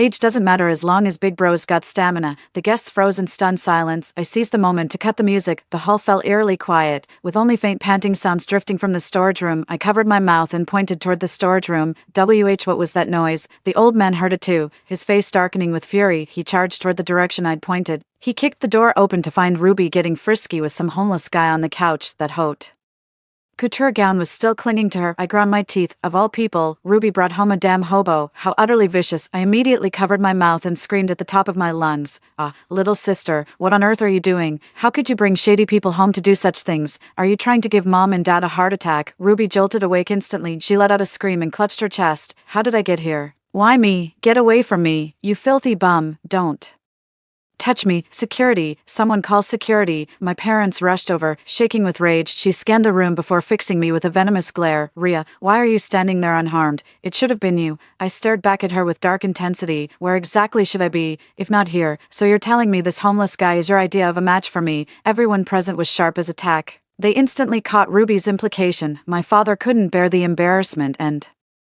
cleared the house first. A single slap sent her sprawling to the floor. Ungrateful child, how could I have raised a daughter like you? Ruby threw herself into my mother's arms, sobbing uncontrollably. Mom, I didn't do it. I swear, I shouldn't even be here. My mother's eyes reddened as she shoved Ruby away forcefully. Get out. How dare you try to hurt your own sister? Have you no shame? Ruby froze, then screamed hysterically. Mom, you hit me. You actually hit me. Her smile was tinged with sorrow. Do you have any idea what I've been through these past 10 years? You're ashamed of me, embarrassed to be seen with me. Did you really think I didn't know? If you hadn't lost me back then, wouldn't I be a princess just like Rhea? Dad stood frozen in place. My mother sobbed, wiping away tears. Tom's parents crawled over and grabbed my father's pants. We raised them for 10 years. Won't you pay for a decade of upbringing? Ruby kicked over Tom and his wife. Get out, after how you've treated me these 10 damn years. You still have the nerve to ask for money. Get the hell out. The old man seized his chance to grab Ruby. Ruby, you wouldn't disown your own brother, would you? I'll let the homeless guy incident slide, but you must marry me. The hall was in complete chaos. In an unnoticed corner, a man wearing a hat quietly approached the parents. He whispered a few words. Then he walked over to the sound system and unlocked his phone. Ruby, just wire me $1 million and I'll take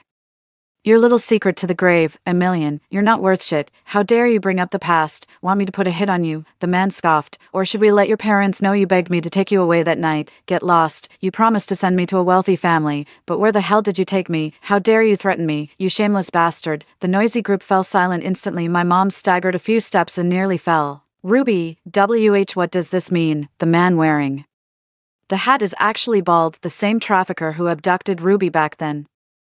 Ruby panicked and started stammering excuses. Mom, it's all lies. This man is framing me. I steadied my mother while shouting at Ruby, Ruby, do you have any idea how many nights Mom and Dad cried these past 10 years? And to think you begged someone to take you away. You left because we were poor, wanted to play rich heirs somewhere else. Now that we've got money, you come crawling back. Have you no shame? Ruby screamed, tearing at her hair. No, that's not true, Rhea. It was you, admit you're framing me, you bitch, conspiring with that bastard to frame me. Mom, it was Rhea who set me up. She charged at me like a madwoman, got knocked flat by a bodyguard's kick. My father glared at her icily. Since you hate this family so much, get out. Go crawl back to your foster parents. The bald man was still demanding money when the police showed up. I've already called the police. There's no way we're letting this human trafficker escape. Tom's parents bought Ruby, and they're not getting away with it either. Ruby still refused to give up, kneeling on the ground begging her parents for forgiveness. Her parents had long been utterly disappointed in her. 10 years of guilt and remorse, only to realize it was all a cruel joke. The old man caught Ruby as she nearly fainted. Now I'm the only one who wants you. Back when you were a rich heiress, I could marry you, but now you're nothing. Let's just go back to how things were. Ruby lashed out at him like a madwoman, kicking and punching wildly. My dad got so annoyed that he had the bodyguards throw them both out. My parents were depressed for days. Ruby wouldn't give up and came back to make trouble several more times. I immediately booked flights and took my parents abroad for a relaxing trip. My mom cries holding on to me every day. Why? She was so young back then. How could she bring herself to leave her parents, even if we were struggling financially? We still gave you our best. How could she do this? I patted my Mom's shoulder and comforted her softly. Some people are born heartless. She never loved her family, only money. We traveled abroad for over half a year before returning. Baldy and his gang got arrested. Buyers and sellers share equal guilt. Tom Lisa landed in prison too. There's been little news about Ruby. 2 years later, while on a business trip to City B, a deranged woman came charging at me. Her eyes were bloodshot. Wild like a beast's. Rhea, you should have stopped me. Why didn't you keep me from getting in that car? Rhea, you ruined my life. None of this would have happened if you'd just stopped me. I froze for half a heartbeat before realizing Ruby remembered her past life. My lips curled into a smile that never reached my eyes. Stop you, so you can kill me again. Her eyes widened as she whispered, you've reincarnated. Rhea, you've come back too, haven't you? You bitch. You fucking bitch. She came charging at me with a knife. I kicked her straight into the wall, then I casually called the asylum to have her committed. The caregivers here actually hit people. Enjoy spending the rest of your life in this place. Story 2. My sister transformed into an alluring, fertile snake woman, while I became a mesmerizing mermaid. After our demonic transformation, my highly fertile sister was sent to the childless regent's harem. Proud and aloof, she died miserably in the inner court, heavy with child. Meanwhile, my sensitive nature condemned me to the stargazing pavilion as a caged songbird for nobles, until my unseeing eyes stared blankly from a mass grave. When we awoke again, we'd somehow returned to the very day we were force-fed those cursed demon pills. My sister grasped my hand with tear-filled eyes. Let's switch roles, little sister. Your quick wit will serve you well in the treacherous inner court of the regent, while I'll handle those powerful nobles. I agreed readily. In this lifetime, with us sisters united, all who wronged us shall face their deserved retribution. On our coming-of-age day, Father locked us in the ancestral hall and produced 2 demon cores. Father's stance was unyielding. Lilith, Siren, swallow these demon cores at once. They'll transform you into half-demons. Don't you dare refuse this kindness. This pitiful contribution is the only value you women can offer our family. Since our clan's founding, this decree stands. Every maiden must consume demon cores upon her coming-of-age ceremony to alter her constitution, becoming a tool for men's benefit while they reap the rewards. The current regent holds absolute power yet suffers airless despair. His barren harem fuels desperate longing for progeny. Presenting him with a fertile serpent breeder to bear his royal heir would elevate our family to unimaginable heights. In our past life, my sister and I resisted becoming demons, but after being brutally beaten, we were force-fed demon cores. She became a serpent woman blessed with fertility, while I transformed into a siren who enchanted hearts. Yet my sister's aloof and domineering nature ill-suited the role of a coquettish snake concubine in the inner court, just as my own sensitive overthinking made me unfit to beguile nobles as a siren. One, seeing the 2 brocade boxes in father's hands, my sister and I simultaneously reached for each other's demon cores from our previous life. That instant of unspoken understanding confirmed we'd both been reborn. After swallowing the demon cores, we collapsed in unison. Fire seared our dantions, as every limb felt like shattered meridians being forcibly reconnected. After what felt like an eternity, twin auras of azure and violet demonic energy erupted from the ancestral hall, piercing the heavens. Our demonic transformation had succeeded. My sister's skin became sheathed in delicate scales, while my own legs morphed into a serpent's tail, supple as boneless silk. After hurriedly exchanging fragmented memories of our past lives, Father dispatched us, my sister to the rear courtyard, and me to the stargazing pavilion. The regent king granted me the title of secondary consort. Quartered in the orchid mist courtyard, my father presented me as the famously fertile serpent maiden I knew the regent would visit tonight. Drawn by curiosity about my unusual constitution, so I prepared meticulously. My handmaiden bathed me in flower petals, and I donned the sheer gown prepared in advance. After becoming a serpent maiden, my figure gained sinuous grace, my waist supple as if boneless. In my past life at the Stargazing Tower, I was forced to master countless dual cultivation techniques. Reborn with these carnal arts etched into my bones, tonight's nuptial chamber shall become my hunting ground. No man could resist such exquisite temptation. When night fell, the regent king appeared in my chamber as predicted, his gaze burning with unconcealed desire at the sight of me. The sheer gown did little to conceal my form, instead tracing the alluring curves of my figure with tantalizing glimpses. Utterly captivating. The regent, having shed his daytime composure, swept me up and flung me onto the bed without ceremony. I didn't resist, melting into his embrace as I nuzzled against him. The regent's breath hitched, his pupils darkening to crimson as his gaze burned into me. This demonic dual cultivation technique instantly awakens primal desires. My fingers traced every sensitive spot along his body with deliberate slowness. The regent shuddered almost imperceptibly before crushing me in a savage kiss. Unable to resist my provocation, I moaned as if overwhelmed, my dazed eyes filled with utter adoration. I thought the fertile serpentess would be no different from beasts in the menagerie, yet here you are, a rare beauty indeed. Tell me, does your childbearing prowess match the legends? I slipped off my sheer gown and wound my arms around his neck. This humble concubine shall fulfill your highness' every desire. In our past life, Elder sister maintained an aloof demeanor, though the regent king groveled to please her serpent maiden status. She never granted him a kind glance. How could the regent, whose power rivaled the heavens, tolerate such repeated humiliations? From that day, he never set foot in sister's courtyard again. The servants in the inner courtyard are experts at reading their masters' minds. Without favor, my sister lived worse than a dog, though my sister paid no heed to such trivialities. Her serpentine fertility proved remarkable, conceiving the regent's heir after a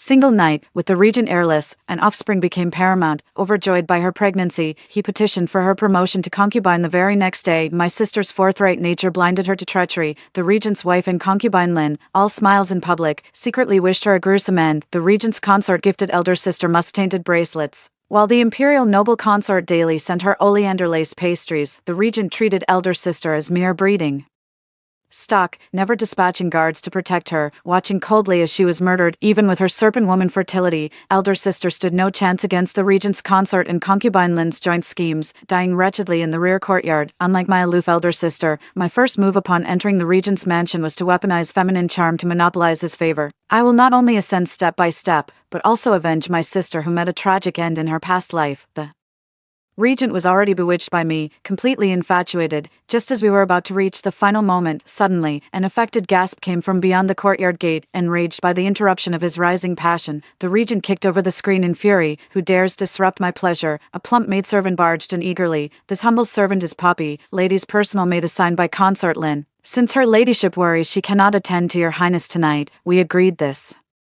afternoon that I would serve you in her stead. A frosty smile curled my lips. My first enemy had delivered herself to my doorstep, so this was the Poppy my sister warned me about. Consort Lin's plant sent to divert his highness's favor from me. They assumed the serpent woman must be no different from a beast, ugly in both face and figure, utterly incapable of winning the regent's favor. Every maidservant assigned to me carries an unspoken expectation to share my burdens. In the past life, the regent took my elder sister's aloofness as rejection, wounding his pride. After gaining favor, Poppy followed consort Lin's orders to mistreat my sister, even withholding necessities during her pregnancy. In this lifetime, I shall certainly seek justice for my sister. Feigning panic, I nestled into the regent's arms with tears welling in my eyes. Your highness, just this morning Poppy called me a bloodthirsty beast unworthy of your company, demanding I vacate my position for her, and now she dares slander me to your face. Poppy turned ashen-faced at my artful distortion of the truth. I never said such things. Your highness, this servant is wronged. Lady Lilith, why must you seek my death? Within moments, Poppy's relentless cowing for mercy left her forehead a bloody mess. Feigning terror, I buried myself in the regent's arms with pearly tears. How could a serpent maiden who cries so easily be the murderous harpy they accused me of being? The regent's frustration grew as the desire I'd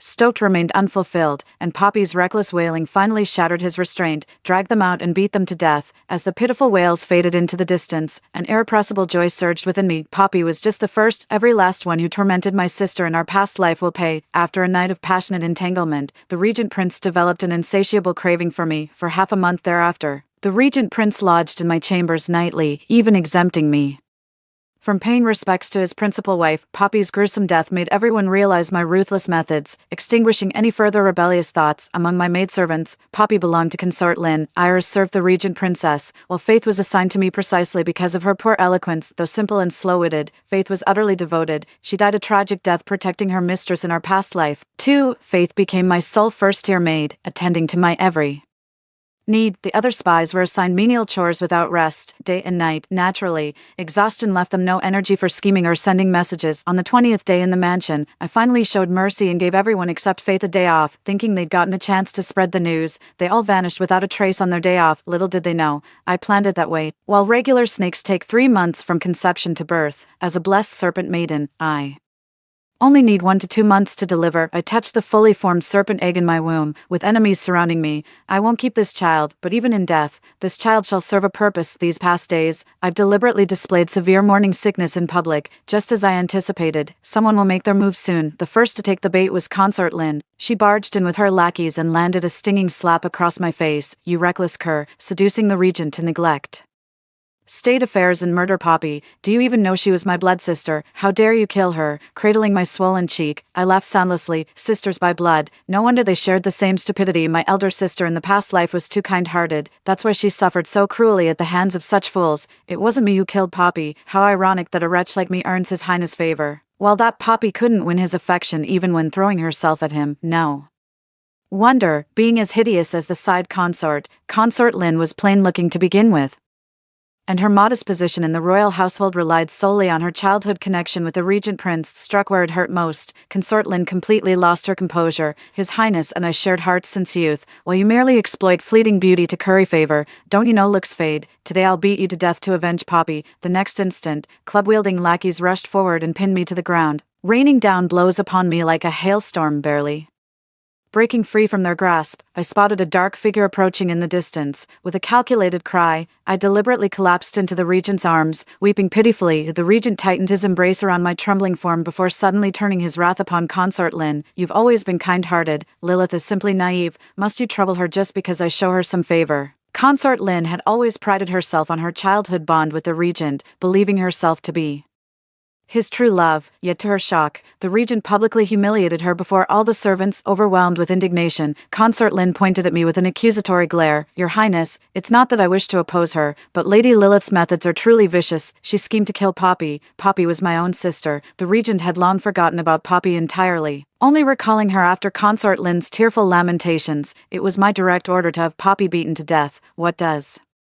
this have to do with Lilith? If she's truly your own sister, why would you make her serve as a lowly maid? Consort Lin stood speechless. Seizing the moment, I threw myself weeping into the regent's arms. The consort is terrifying, jealous of your favor toward Lilith. She not only struck her but threatened to kill me, to separate us by death itself. The regent, utterly infatuated with me at the time, flew into a rage upon hearing this and immediately ordered Consort Lin to be caned. Consort Lin's face turned ashen, her eyes brimming with disbelief. These are all slanders from Lady Lilith. How could you take her word over mine? The regent king roared in fury. You claim Lilith's words are false, but can wounds be fabricated too? I trust only what my own eyes have witnessed. As the regent king was about to order Consort Lin dragged away, a maid suddenly announced her presence. The regent's consort arrives. My heart swelled with dark joy, while Consort Lin's cruelty toward my sister had been overt. The regent's consort was a wolf in sheep's clothing. Her honeyed words concealed venomous fangs that killed without drawing blood. She promised my sister freedom from the palace, only to betray that trust and orchestrate her tragic demise in utter despair. Now that our greatest enemy had delivered herself to our doorstep, Consort Lin would have to wait her turn. The regent's consort was of similar age to the regent himself. Though not a great beauty, she had earned his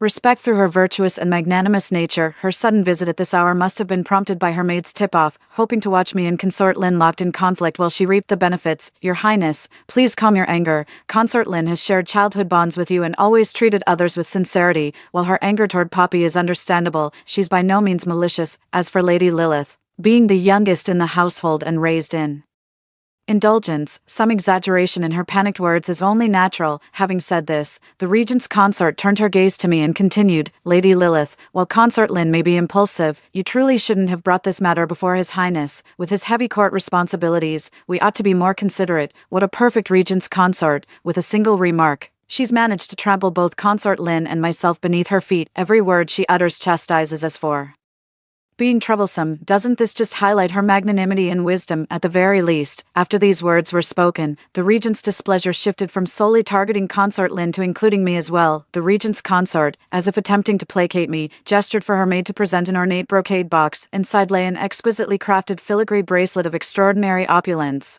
Madam Lilith, this was gifted to me by His Highness's mother during our royal wedding. Now I bestow it upon you. Let there be no further contention with the secondary consort. I pretended not to notice the regent's displeased expression. With childlike innocence, I directly took out the bracelet and slipped it onto my wrist. I turned it this way and that, finally wrinkling my nose for a delicate sniff before beaming up at the regent with delight. Your Highness, this bracelet is exquisite. It even carries the same fragrance as your study. The moment I finished speaking, the regent's face darkened. The incense burning in his study contained musk to sharpen the mind, a scent he always cleansed from his person before visiting the inner chambers. Having visited his study once before, I recognized the distinctive fragrance immediately. In a fury, the regent struck the bracelet from my wrist, sending it clattering to the floor, but the damage was already done. I suddenly clutched my stomach and collapsed to the ground with a piercing scream. Your Highness, my stomach, the pain is unbearable. Milady is bleeding. Fate's terrified voice rang out, sending a shock through the crowd. Everyone in the Prince Regent's household knew how much he valued heirs, yet I'd barely been pregnant for a month, and the only intelligence they'd received were reports of my mild morning sickness. The princess consort thus concluded I was feigning pregnancy to curry favor. Lady Lilith,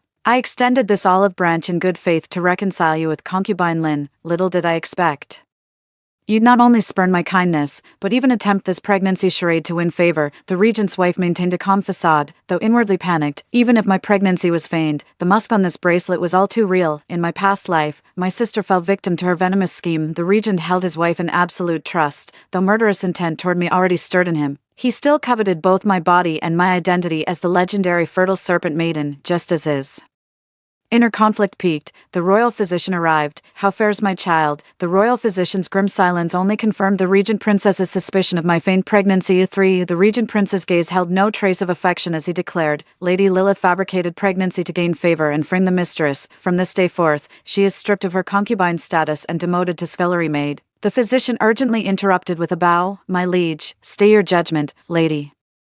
Lilith truly carries your heir. The regent prince was astounded, while the princess consort and concubine Lynn collapsed to the ground. How could she conceive so quickly after just 1 month with Lilith? The regent prince exclaimed in disbelief. The royal physician explained with impeccable logic. For ordinary humans this would be impossible, but the lady is a serpent woman. While snakes typically require 3 months from conception to birth, her kind needs only 2. Thus she conceives faster than mortals. The regent beamed with joy and inquired, How fares my lady with this pregnancy? The imperial physician sighed and shook his head. The pregnancy is lost. Between ecstasy and despair, the regent's gaze fell upon the bracelet clutched in my hand. Physicianly, examine this bracelet. Tell me if there's anything amiss. Before the regent's consort could intervene, the royal physician had already brought the bracelet to his nose for inspection, then bowed respectfully. Your Highness, the cause of her ladyship's miscarriage lies in this bracelet's fragrance. First the physical trauma from the fall, then the musk's malignant influence. The consort's explanation died on her lips as the regent lashed out with a vicious kick. Vile witch, you couldn't bear to see my bloodline continue.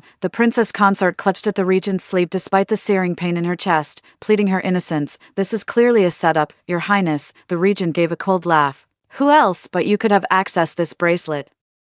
Evidently the princess consort had already decided whom to blame, for she immediately pointed an accusing finger at Iris. It's Iris. That wretched maid was the one who came to report the quarrel between Lady Lilith and concubine Lynn earlier. She's also the one who carried the brocade box the entire way here. The child was already lost, and the regent king had no patience to watch these women claw at each other with baseless accusations. With the musk-laced bracelet pointing to the culprit, the regent king was content to consider the matter settled without further investigation. Iris met a gruesome end, while the regent's consort appeared to be cleared of suspicion, yet I still ended up with 3 days of confinement. When the regent's consort was escorted back to the main courtyard, the venomous glare she cast my way made it clear she intended to deal with me swiftly, but I'm not one to sit idly by and await my fate. After 3 days of confinement, the regent's consort stormed into my courtyard again with her entourage. She dismissed all the servants, her gaze dark and piercing as she stared at me. Speak, you vile creature, what sorcery have you wrought upon me? The consort began unwrapping the tightly bound bandages around her left arm. The gauze was peeled away, revealing a ghastly wound covered in serpentine scales and mangled flesh. You vile beast, I merely touched that blood-stained bedding beneath you that day. What venom did you lace it with? Not even a scalpel could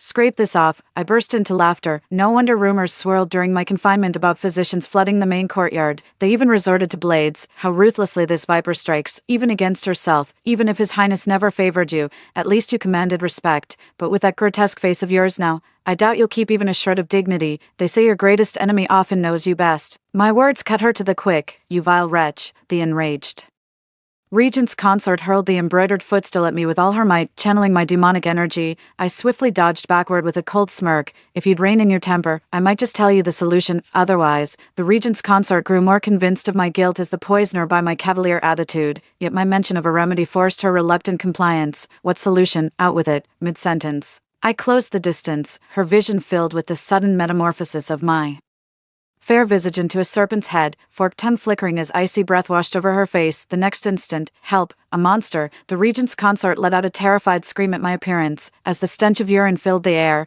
her eyes rolled back and she collapsed unconscious. Maids and servants waiting outside the courtyard came rushing in at the commotion. With disheveled hair, I collapsed to the ground in panic, screaming, "Summon the court physician immediately! The princess consort has gone mad." Soon, the entire estate learned that after spending less than 15 minutes in my courtyard, the regent's wife began raving to everyone about me being a long-time monster who intended to devour the entire household. At nightfall, the regent arrived at my chamber as usual, his expression inscrutable. The princess consort keeps telling everyone you're some demon, who knows what madness possessed her. She's even sent for her family to summon Taoist priests, who'll likely arrive Tomorrow, he spoke while carefully observing my reaction from the corner of his eyes. If demon cores exist in this world, then demons must too, though those beast women bred solely to bear children for human men hardly qualify as proper demons. Those in our lineage who've consumed demon cores transcend the boundaries of both man and demon. How could mere human Taoists possibly detect such anomalies? When his own safety was at stake, the regent prince called his consort mad, but in truth, his suspicions fell upon me. I put on an expression of utter grievance, my eyes brimming with unshed tears. Has your highness believed those rumors that I'm some hideous monster? Look closely. Do monsters ever possess such features as mine? The regent prince's breath hitched at my coquettish display, immediately closing in with roaming hands. No monster could rival my Lilith's bewitching beauty. How could I believe such absurd tales? Though the regent was lustful, he never let pleasure cloud his judgment. After indulging in intimacy with me for quite some time, he still issued his command. At noon tomorrow, the princess consort will visit you with the household ladies and the Taoist priests for inspection. I bowed in compliance, not a trace of displeasure showing on my face. Seeing my complete obedience, the regent's expression grew even more satisfied, pleased with my tactfulness. He sent lavish gifts to my courtyard at dawn the next day: silks, satins, gold, jade, and precious treasures flowing like water. Just as the princess regent entered with her concubines and the Taoist priest, they witnessed this scene of extravagant splendor. No amount of powder could conceal the princess regent's look of shock, fury, and exhaustion. I deliberately approached her with the air of a spoiled favorite, paying my respects while revealing conspicuous marks of intimacy with my movements. Your highness, I pay my respects. The regent's consort didn't rise to my provocation this time, merely recoiling behind the Taoist priest as if avoiding something foul. We're indebted to your efforts, Master Taoist. Should you succeed in revealing this demon's true form, you'll have relieved His Highness of great distress. The prince shall surely erect a longevity tablet in your honor, receiving perpetual worship from the people. The priest bowed with his horsetail whisk in hand. This is but my humble duty. I feigned ignorance, casting an utterly innocent gaze toward the Taoist priest. The priest ignored me, directly instructing his disciples to arrange ritual formations and paste talismans around me. Soon a whole procession of young acolytes surrounded me, chanting incantations in unison. Within the time it takes to burn a stick of incense, the heavens darkened. Bronze bells around the ritual circle began dancing without wind, their jingling notes stirring unease in every heart. Standing at the center of the magic circle, I remained completely unaffected, while those around me only showed annoyance at the clamorous ringing, except for the regent's consort. Though the maids surrounded the regent's consort, their attention was elsewhere. All eyes were on my spectacle. Thus, no one noticed the regent's consort's peculiar state. As 2 incense sticks burned down with me remaining utterly unfazed, the Taoist priest began to panic. His peachwood sword guided a self-igniting talisman that suddenly slapped onto my back. I felt absolutely nothing, until my peripheral vision caught the regent striding into the courtyard. My hand rested on my abdomen as a faint smirk played at the corner of my lips. This is my second pregnancy since entering the royal mansion. I never wanted to bear the regent's heir anyway. This misfortune shall serve as perfect ammunition against his consort. I collapsed onto the floor with a wail. Propelled by the Taoist priest's palm strike, blood gushed from beneath me, tainting and nearly obliterating the sacred ritual array. My lord, save me. Our child, I shrieked in agony upon the bloodied floor. The regent was obsessed with having an heir to the point of madness. Before I could finish speaking, he rushed forward and pulled me into his arms. Summon the imperial physician immediately, arrest this Taoist and execute his entire clan. As I lay in the regent's arms, I was about to lodge another complaint against the regent's wife. Suddenly, a startled cry came from near the destroyed magic array. Ah, the royal consort has revealed her true form. She's the monster. The terrified scream snapped the regent's attention away from me. At that moment, everyone could see the regent's consort gradually transforming into a giant serpent. Screams and wails filled the courtyard as utter chaos engulfed the entire royal residence. The Taoist priest remained dutiful. Seeing the situation, he broke free from the trembling guards and swiftly formed hand seals. With a thunderous shout, the abandoned peachwood sword on the ground flew toward the giant serpent like a guided missile. The combined power of Taoist magic and the peachwood sword proved devastating. The colossal serpent was slain with a single strike. Just as the tide seemed to be turning in our favor, darkness suddenly claimed my consciousness. When I awoke, I saw the regent king in a fit of impotent rage, venting his fury on the innocent royal physicians. Useless fools, you couldn't even protect this prince's heir. What good are you? The royal and household physicians trembled in fear, though the latter found some courage to offer a defense. Your Highness must understand, the concubine's first pregnancy failed due to blood-activating herbs and physical altercations. The second miscarriage was inevitable after the Taoist priest shoved her to the ground. The emperor flew into a rage, cursing that incompetent Taoist priest. My goal wasn't to kill some insignificant priest. I let out a moan and feigned waking up, calling out for the regent. The regent's face was a picture of undisguised anguish. Poor Lilith, it's all that Damned old priest's fault for causing your miscarriage, I interrupted him, generously pleading for the Taoist priest's mercy. Your Highness, don't grieve, you'll have another child. As for Lilith's miscarriage, the priest truly isn't to blame. In fact, he rendered service by subduing that monster for you, didn't he? The regent prince actually agreed with me on this point, but since the priest had performed meritorious deeds, punishment was no longer appropriate. The gloom from my miscarriage demanded an outlet. Someone had to bear the brunt of it. Consort Lin, who caused my miscarriage and left me frail, became the perfect target for venting my rage. Alongside news of the regent princess's sudden demise came the decree demoting Consort Lin to a mere concubine. Who would have thought the regent princess was actually a monster, projecting her own guilt onto others? Thank heavens that creature is dead. The regent's voice dripped with relief, feigning terror. I nestled into his arms with delicate sobs. The princess died in my courtyard. I'm terrified. The regent king held me tightly, his voice trembling with lingering fear. Don't worry, Lilith. The Taoist priest has already disposed of the demon's corpse in the abandoned courtyard and sealed it away. No one can harm you now. With his worries resolved, the regent king became exhilarated, eager for an heir. He grasped my hand, disregarding my recent miscarriage, and attempted to force himself upon me. Your Highness, the princess consort just passed, and I've only recently miscarried. I fear my condition may offend your noble eyes. Before I could finish speaking, he pinned me down with the brutish force of a savage. I yielded with feigned reluctance, ultimately granting him his desire. I'd planned to eliminate him after dealing with concubine Lin, but since he's rushing to his own demise, he leaves me no choice this time. I activated the dual cultivation technique, already reaching its 10th tier. At the 10th tier of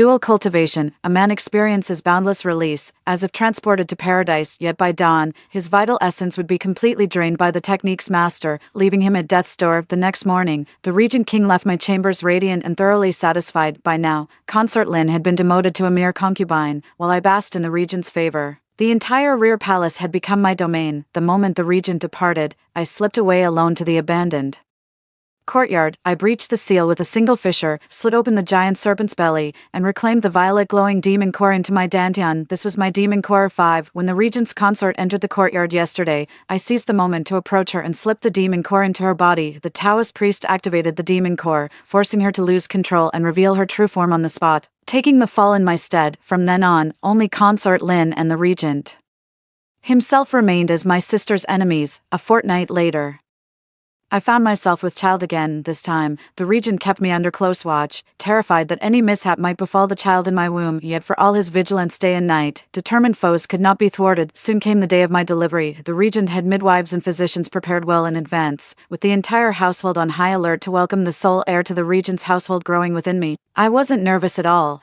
In fact, I was even calculating when the unexpected might happen. The child was born quickly, just as they were about to present the newborn to the regent with the happy news. Then the unexpected struck. Consort Lin, no, I should say Madame Lin now, disguised as a servant boy, she drew a dagger from her sleeve and thrust it toward my heart. Did you think I'd let you live to bewitch his highness? The princess isn't the serpent demon. You are. I saw everything. You tore out what was in the princess' belly and devoured it yourself. In the shadows where she couldn't see, I smiled soundlessly. I deliberately let her see it, all for today's grand spectacle. Pale-faced, I retorted, I bore his highness's only heir. Harm me, and you'll face his wrath. Madame Lin, who cherished the regent's meager affection above all, flew into a frenzy at those words. As the regent showed no sign of entering, I struggled harder against the tightening grip. She cried out in pain simultaneously. Hearing the commotion, the regent kicked open the door and rushed in. Still cradling the child in his arms, he pulled me close with a contented smile. My beloved, you've worked hard. I'll make you the sole mistress of this royal household. I remained silent, writhing out of his embrace to prostrate myself on the floor, weeping bitterly. Lilith, what's come over you? The regent, startled by my actions, handed the child to the wet nurse and personally carried me back to the bed. Your Highness,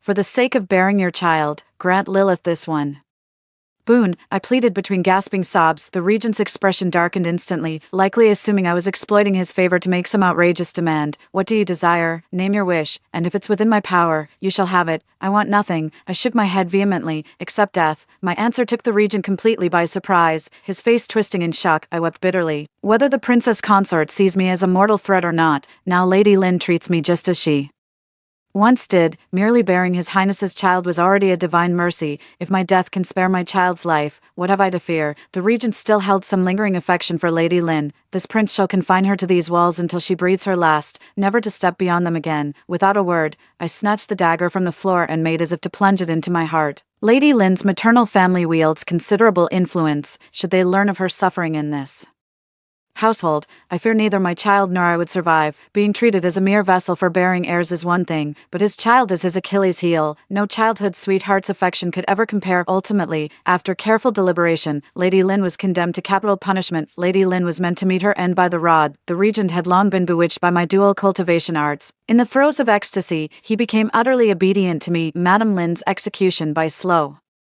slicing was scheduled for a month after my postpartum confinement. The sentence would be carried out in the sealed-off courtyard where the princess was imprisoned, with the regent himself wielding the blade. Lady Lynn was bound tightly, her gaze fixed on me with pure venom in her eyes. I shrank deeper into the regent's embrace. Your Highness, Lady Lynn's glare terrifies me. I'd rather not watch. Please proceed. The regent motioned for an attendant to hand him a blade. Lady Lynn's eyes brimmed with anguish. The raw devotion in her gaze as she looked upon the regent was truly heartbreaking. Seeing the regent's resolve waver, my fingers twitched imperceptibly. Madame Lynn suddenly writhed free and shrieked with venom. Your Highness, Lilith's spawn is a beast, a bastard. She's the real monster. In the next heartbeat, the regent plunged his blade into Madame Lynn's heart without hesitation. Madame Lynn collapsed to the ground, a single tear slipping from the corner of her eye into her hair before she fell forever silent. My own eyes burned with tears as I knelt to close her sightless eyes, eyes that had refused to shut even in death. Sister, another of your past life enemies has fallen. Only one remains now. The last enemy is the regent. Ultimately, whether it was the regent's consort or Lady Lynn, their wicked deeds were all for the sake of the regent. Since he was such a lecher, he deserved to die by my arts. And in my bed, after Lady Lynn's death, I waited patiently until I officially became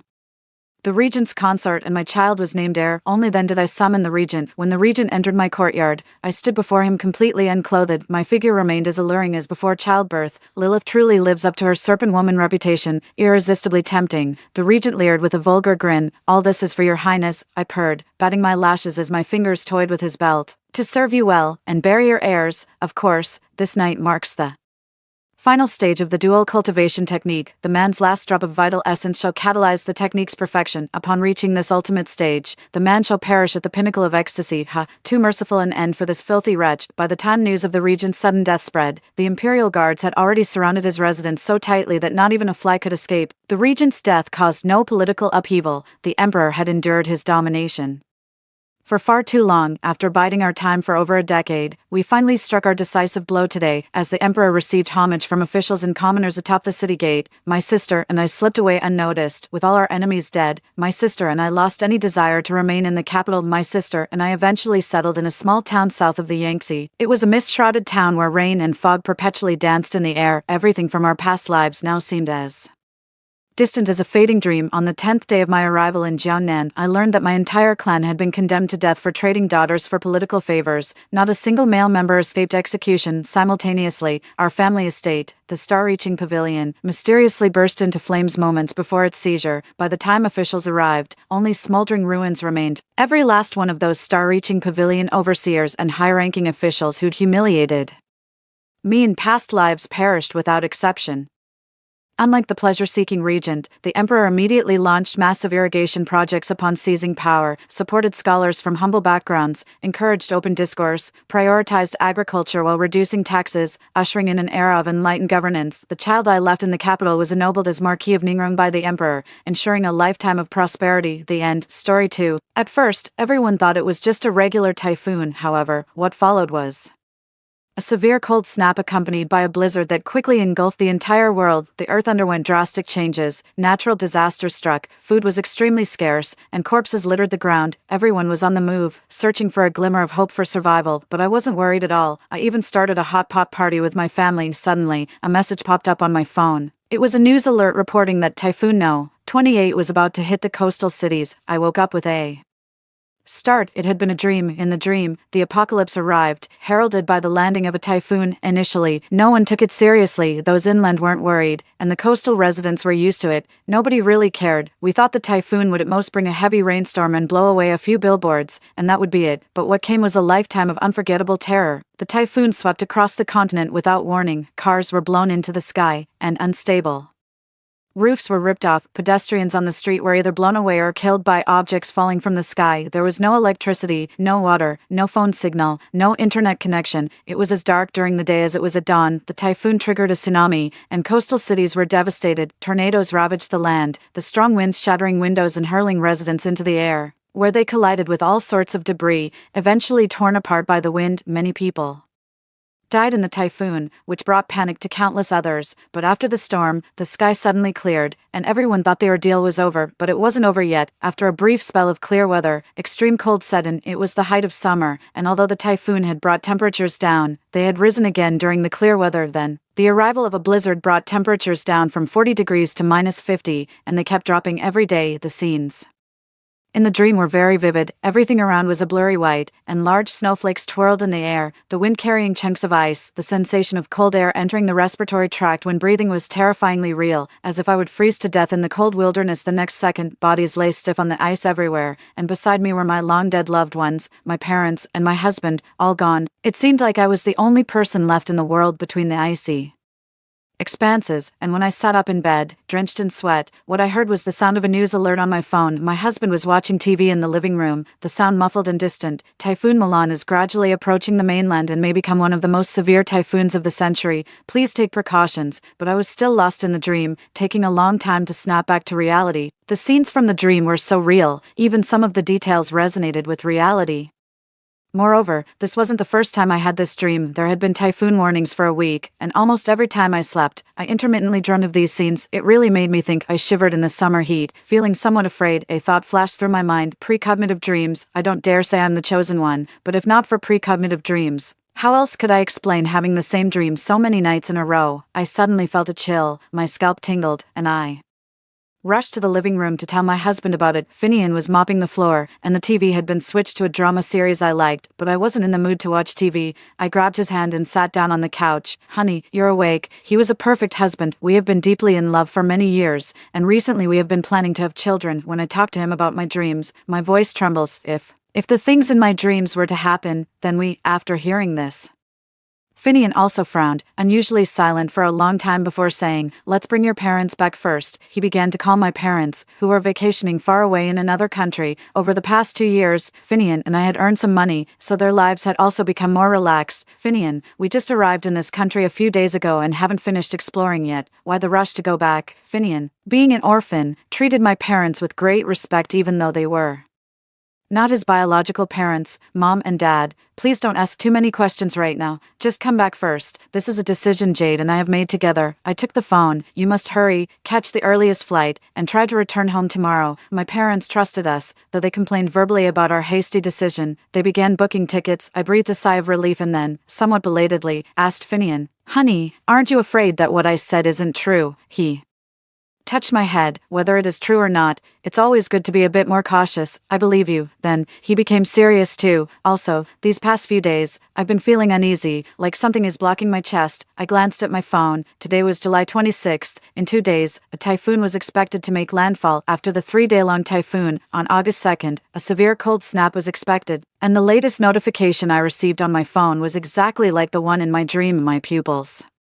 constricted. There was no time for hesitation. We had to act immediately. Finian and I divided our tasks. He was in charge of reinforcing our home, while I went out to gather supplies. With the typhoon and severe cold, going outside would be problematic, not to mention whether the stores would be open. Therefore, I had to stock up on supplies for the next few months as much as possible now. I was afraid of drawing attention at local supermarkets, so I specifically hired 3 trucks to help transport goods from another district. I virtually cleared out all the large supermarkets I could find in that district to avoid arousing suspicion at the supermarkets. I specifically mentioned that I was assisting disaster areas, with the typhoon approaching and some coastal cities already experiencing flooding due to continuous rain. My explanation was perfectly reasonable. The clerks praised my kindness. I just smiled and did not say much. It's not just that the typhoon hadn't arrived yet. Even if it had, most people wouldn't believe my dreams.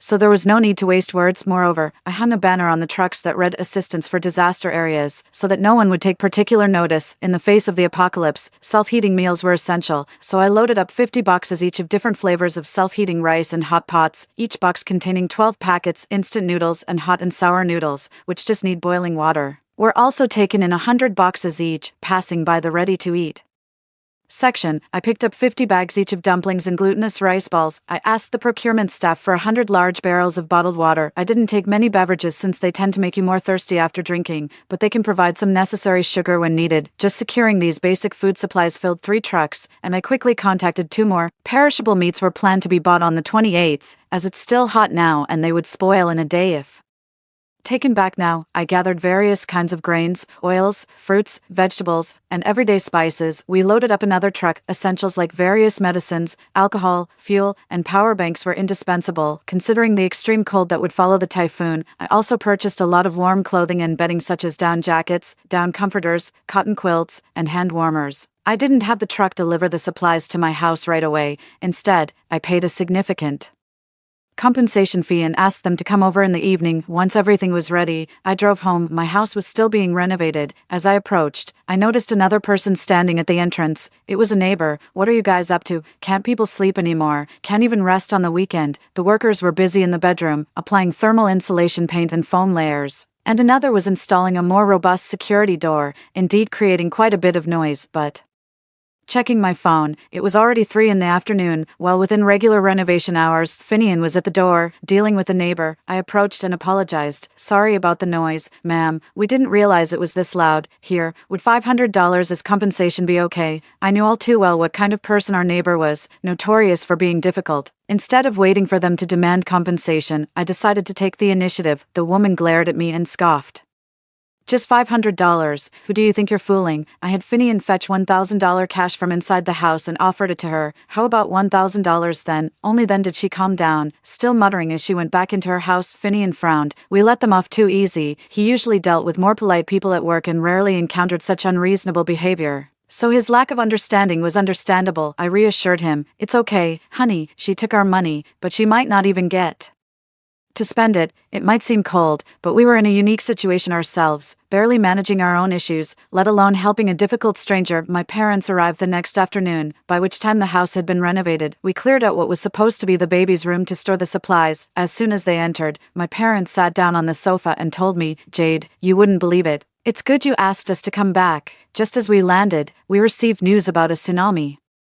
Triggered by air currents or something in another country, many people died. My heart sank. The typhoon's effects were not just in China but worldwide. My dad was surprised by the amount of supplies in the baby's room. "Jade, why did you buy so much stuff?" Finian and I began to explain the dream. It was natural for my elderly parents to be skeptical at first, but then, suddenly, the weather changed. A torrential downpour struck without any warning. Just seconds ago, the sky was clear, and now it was covered with dark clouds, as dark as night. Thunder roared, and fierce winds howled, the rain pounding against the windows alarmingly. Our house had been reinforced, yet the noise from outside was still loud, indicating the severity of the storm outside. Unaware, my mom went to the balcony to lock the windows and saw a tree knocked down, pinning someone underneath. She urgently called me over. "Jade, come quickly. There's someone dead downstairs." Nobody was looking after the person pinned under the tree. Finian quickly called the police, and just as he finished giving the address, the call abruptly cut off as if someone had intentionally hung up. His expression was grave. "It's probably the sudden thunderstorm that's caused the line to cut off. We can't reach the outside world now." I looked at the people downstairs. "I hope someone can make it here." The situation had changed so suddenly. We were powerless and could only pray for rescue. My father was stunned for a long while before he finally snapped back to reality. "So, everything Jade said was true?" I nodded. "In a few days, the whole world will succumb. Not only that, but a harsh winter will also follow. The apocalypse is upon us, and none of us can escape it." In just one night, the entire city had changed. All night long, the roar of the wind was deafening, and cars and electric vehicles downstairs clattered violently, almost lifting the roof off. Small stones, toys, and leaves hurled by the storm fiercely struck the windows. Our family didn't sleep well that night, disturbed not just by the noise, but also by the fear of the unknown looming ahead. The next morning, I went to the balcony to check the situation. The rain continued, and scattered objects flew chaotically in the wind. It was already 8 a.m., but there was no sign of daylight. The people who had been downstairs were moved, several more trees had fallen, and the water on the road had reached knee height. I couldn't imagine how the residents of single-story homes were coping. As evening approached, the sky turned ominously dark. From a distance, it looked like a massive gray curtain was descending upon us. I thought I was hallucinating, but soon, the curtain drew closer, and wherever it passed, countless objects were sucked into it. I froze for a moment, then suddenly realized what was happening. Just as I did, I heard the sound of glass shattering. A window in the building across had broken. Then, the crazy wind, carrying countless objects, continuously slammed into that household, sending room contents flying out only to smash against the window frames. I covered my mouth in shock, watching as the windows across continuously shattered, likely near a study, the wind effortlessly carrying a heavy wooden desk out, bookshelves fell, chairs broke, and keyboards flew. Our windows were reinforced and held up for the time being. The shattered ones must have been of inferior quality. Even so, I felt a strong suction trying to pull me outside.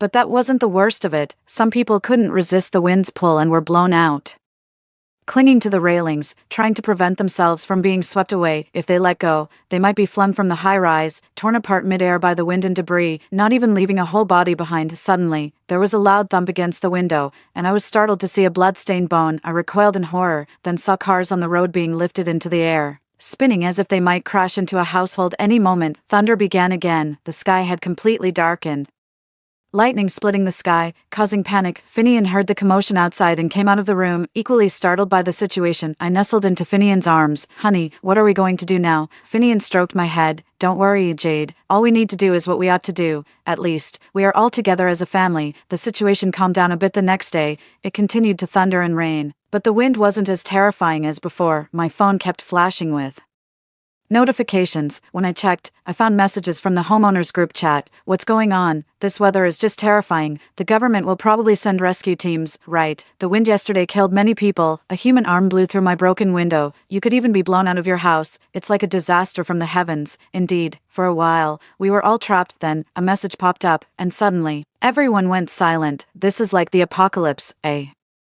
Thunderclap split the sky. A few minutes later, someone else replied, "I don't care. I'm going down to see if any supermarkets are open. We can't skip lunch." Someone asked him how it was going, but he never responded. In the afternoon, the rain lessened quite a bit, and I heard noises outside. It was the rescue team sent by the government, delivering supplies door to door. The delivery guy, while handing over instant noodles, reassured us, "Don't worry, we will handle this situation. The entire nation is with you." I thanked him, feeling stirred and moved, yet I couldn't truly feel happy. It's not that I doubt our nation's capability, but the imminent extreme cold weather is truly terrifying. Such natural disasters are beyond human control. The messages on my phone kept coming. "The Meteorological Bureau warns you. The typhoon conditions are extremely severe. Take precautions." By around 6 p.m., the rain intensified again, and the day remained dark, blurring the distinction between day and night. Everyone in the homeowners group chat was frantically discussing, but I just watched quietly. The bad weather lasted for 3 days. Just when everyone was getting restless, the sky finally cleared. During these 3 days, we survived on the supplies from the government without using any of our own food. After the heavy rain ended, the drainage system collapsed, and the streets were flooded up to our thighs,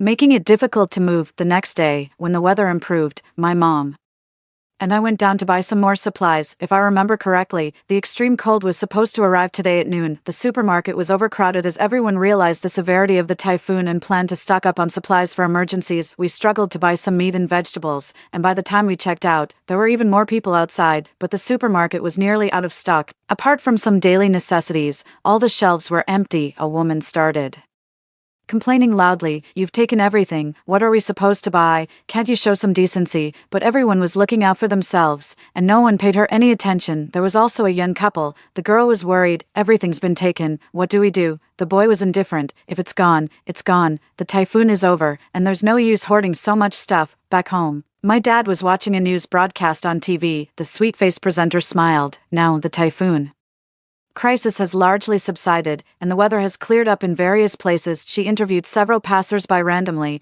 and their responses were enthusiastic. "Just a typhoon. We handled it. It's just a typhoon. I thought it was something more serious. Didn't it blow over after a few days?" There was a relaxed atmosphere. However, I looked solemn and couldn't feel happy. I glanced at my phone. It was 11:58. In 2 minutes, extreme cold would arrive. 5, 3, 2, 1. Suddenly, the scene on the TV changed. The previously laughing host was rubbing her arms, shivering so much that she could barely hold the microphone. "What's happening? Why has it suddenly gotten so cold? Look, it's snowing." Indeed, large snowflakes began to fall from the sky. At first, 1 or 2 flakes quickly melted due to the high temperature, but soon, it was like a downpour of goose-feather-like snow. Even at home, I could feel the cold. The real-time thermometer on the wall had dropped from 38 degrees to 8 degrees.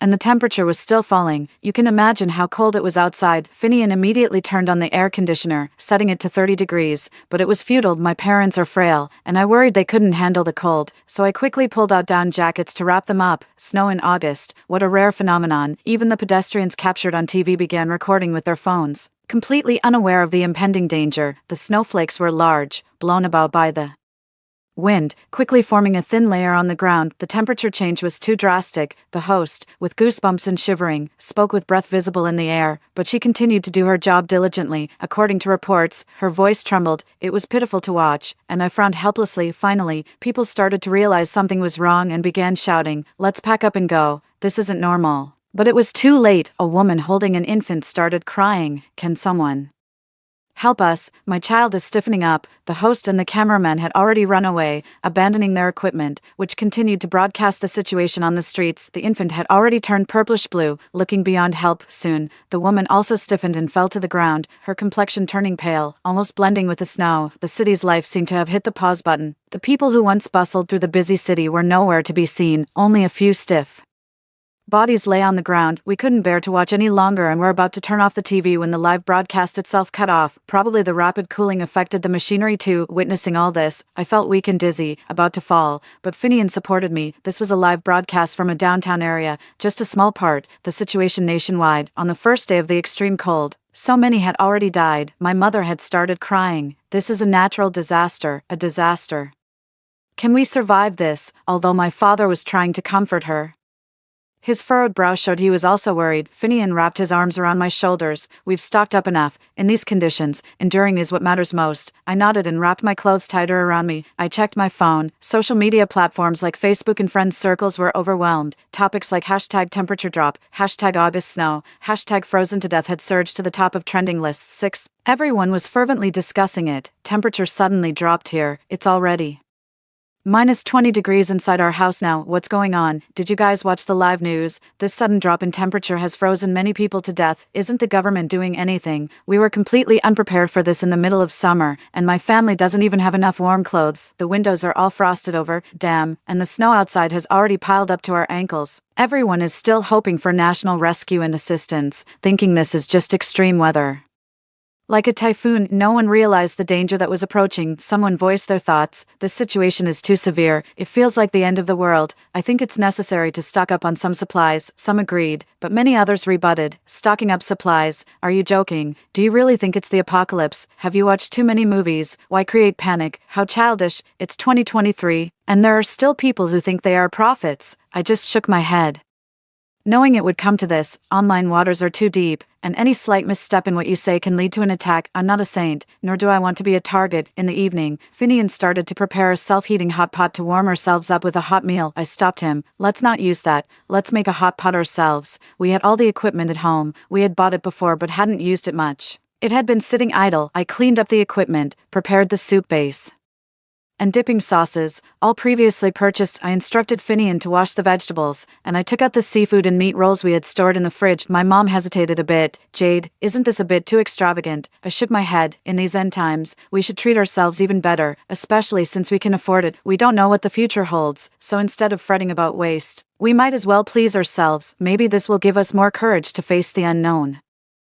hardships." We used a dual-section pot. I love sukiyaki, while Finian and my parents prefer the spicy butter hot pot. The ingredients dissolved in the hot water and soon emitted a delicious aroma. I added some green onion and ginger slices to dispel the cold, followed by some vegetables and meat. The fire was strong, and bubbles formed on the surface of the broth. The frosty meat rolls softened quickly when they hit the boiling water. The downstairs supermarket is quite high-end, selling good quality meat. Once the meat was tender and fully cooked, my mom took a piece, blew on it and stuffed it into her mouth, letting out a satisfied sigh, her worries seemingly melting away. After eating a few bites from the sukiyaki section, I scooped some from the spicy section, breaking into a light sweat as I swallowed. I thought about it and took out a watermelon that had been frozen a few days ago from the fridge. When I cut it open, it made a crisp sound, revealing bright red flesh. Now the temperature was low, but spicy hot pot paired with icy watermelon was divine. Not to brag, but it was incredibly refreshing. Finian, worried I might eat too quickly and choke, tenderly patted my back. "Jade, don't rush. Let's add some noodles to the hot pot," I suggested. Eating hot pot without noodles is like missing the soul. My mom, mouthful of seafood, mumbled unclearly, "Add noodles too. What a waste." Seeing her like that, I couldn't help but laugh. Mom, we don't know when these days will end. Live and enjoy each day as it comes. She pondered for a while, then relented. Add whatever, let's just enjoy. After eating our fill, my mom and I collapsed on the sofa, directing Finian and my dad to clean up the dishes. I watched their busy figures from behind, looking at my mom scrolling through her phone next to me. If it weren't for the snow drifting outside the window in August, and us wrapped in thick clothes sitting in an air-conditioned room, I would almost believe that it was just another ordinary summer day, with our family gathering together as usual, chatting about daily life and enjoying delicious food. But I wonder when we'll experience such normal days again. Silently, I pray in my heart that we can survive this natural disaster. It's been several days since we last saw a normal sky. During the previous typhoon, the skies were always dark and gloomy. Now, they're filled with blinding white, creating a profound sense of panic when stared at for too long. Outside, it must be around -50 degrees now. The government has taken emergency measures, but they have barely made a difference. Initially, everyone thought this phenomenon would pass quickly, but the snow disaster has continued for so many days that they had to believe it. People are hoarding supplies. Every day, many gather early at the supermarket door waiting for it to open, where there's hardly anything left. Almost all supermarkets are quickly being cleaned out. Looking down at the people below, they huddle together, shaking with frightening intensity, yet still waiting, hoping to find something left over. The news has updated the number of deaths worldwide due to this severe cold. In just a few days, the population of the Earth has decreased by hundreds of thousands, but this is just the beginning. Next, due to the lack of supplies and the decreasing temperatures, the death toll will only continue to rise. In the face of such natural disasters, humans seem as insignificant as ants outside. Snowplows buzz along, and the sounds of sirens and ambulances are incessant. Under extreme weather conditions, countless elderly and children fall sick and are hospitalized, along with various accidental casualties. It's said that hospitals are already overwhelmed, to the point where even the corridors are packed. In the vast white expanse, the red uniform of a maintenance worker on a nearby railing is particularly striking. I think of that live stream host. Even in such extreme weather, the humble workers still have to complete their tasks. As I looked out worriedly, the figure on the power pole was tossed about by the wind, almost without a chance to grab hold, and fell straight towards the ground. I exclaimed in shock. My heart tightened, and I instinctively closed my eyes. Finian, hearing my voice, came over and asked, "Jade, what's wrong?" I opened my eyes, and the figure in red lay in the snow, not even bleeding, probably because his body was frozen stiff. I suspected that he might have been lifeless even before he fell.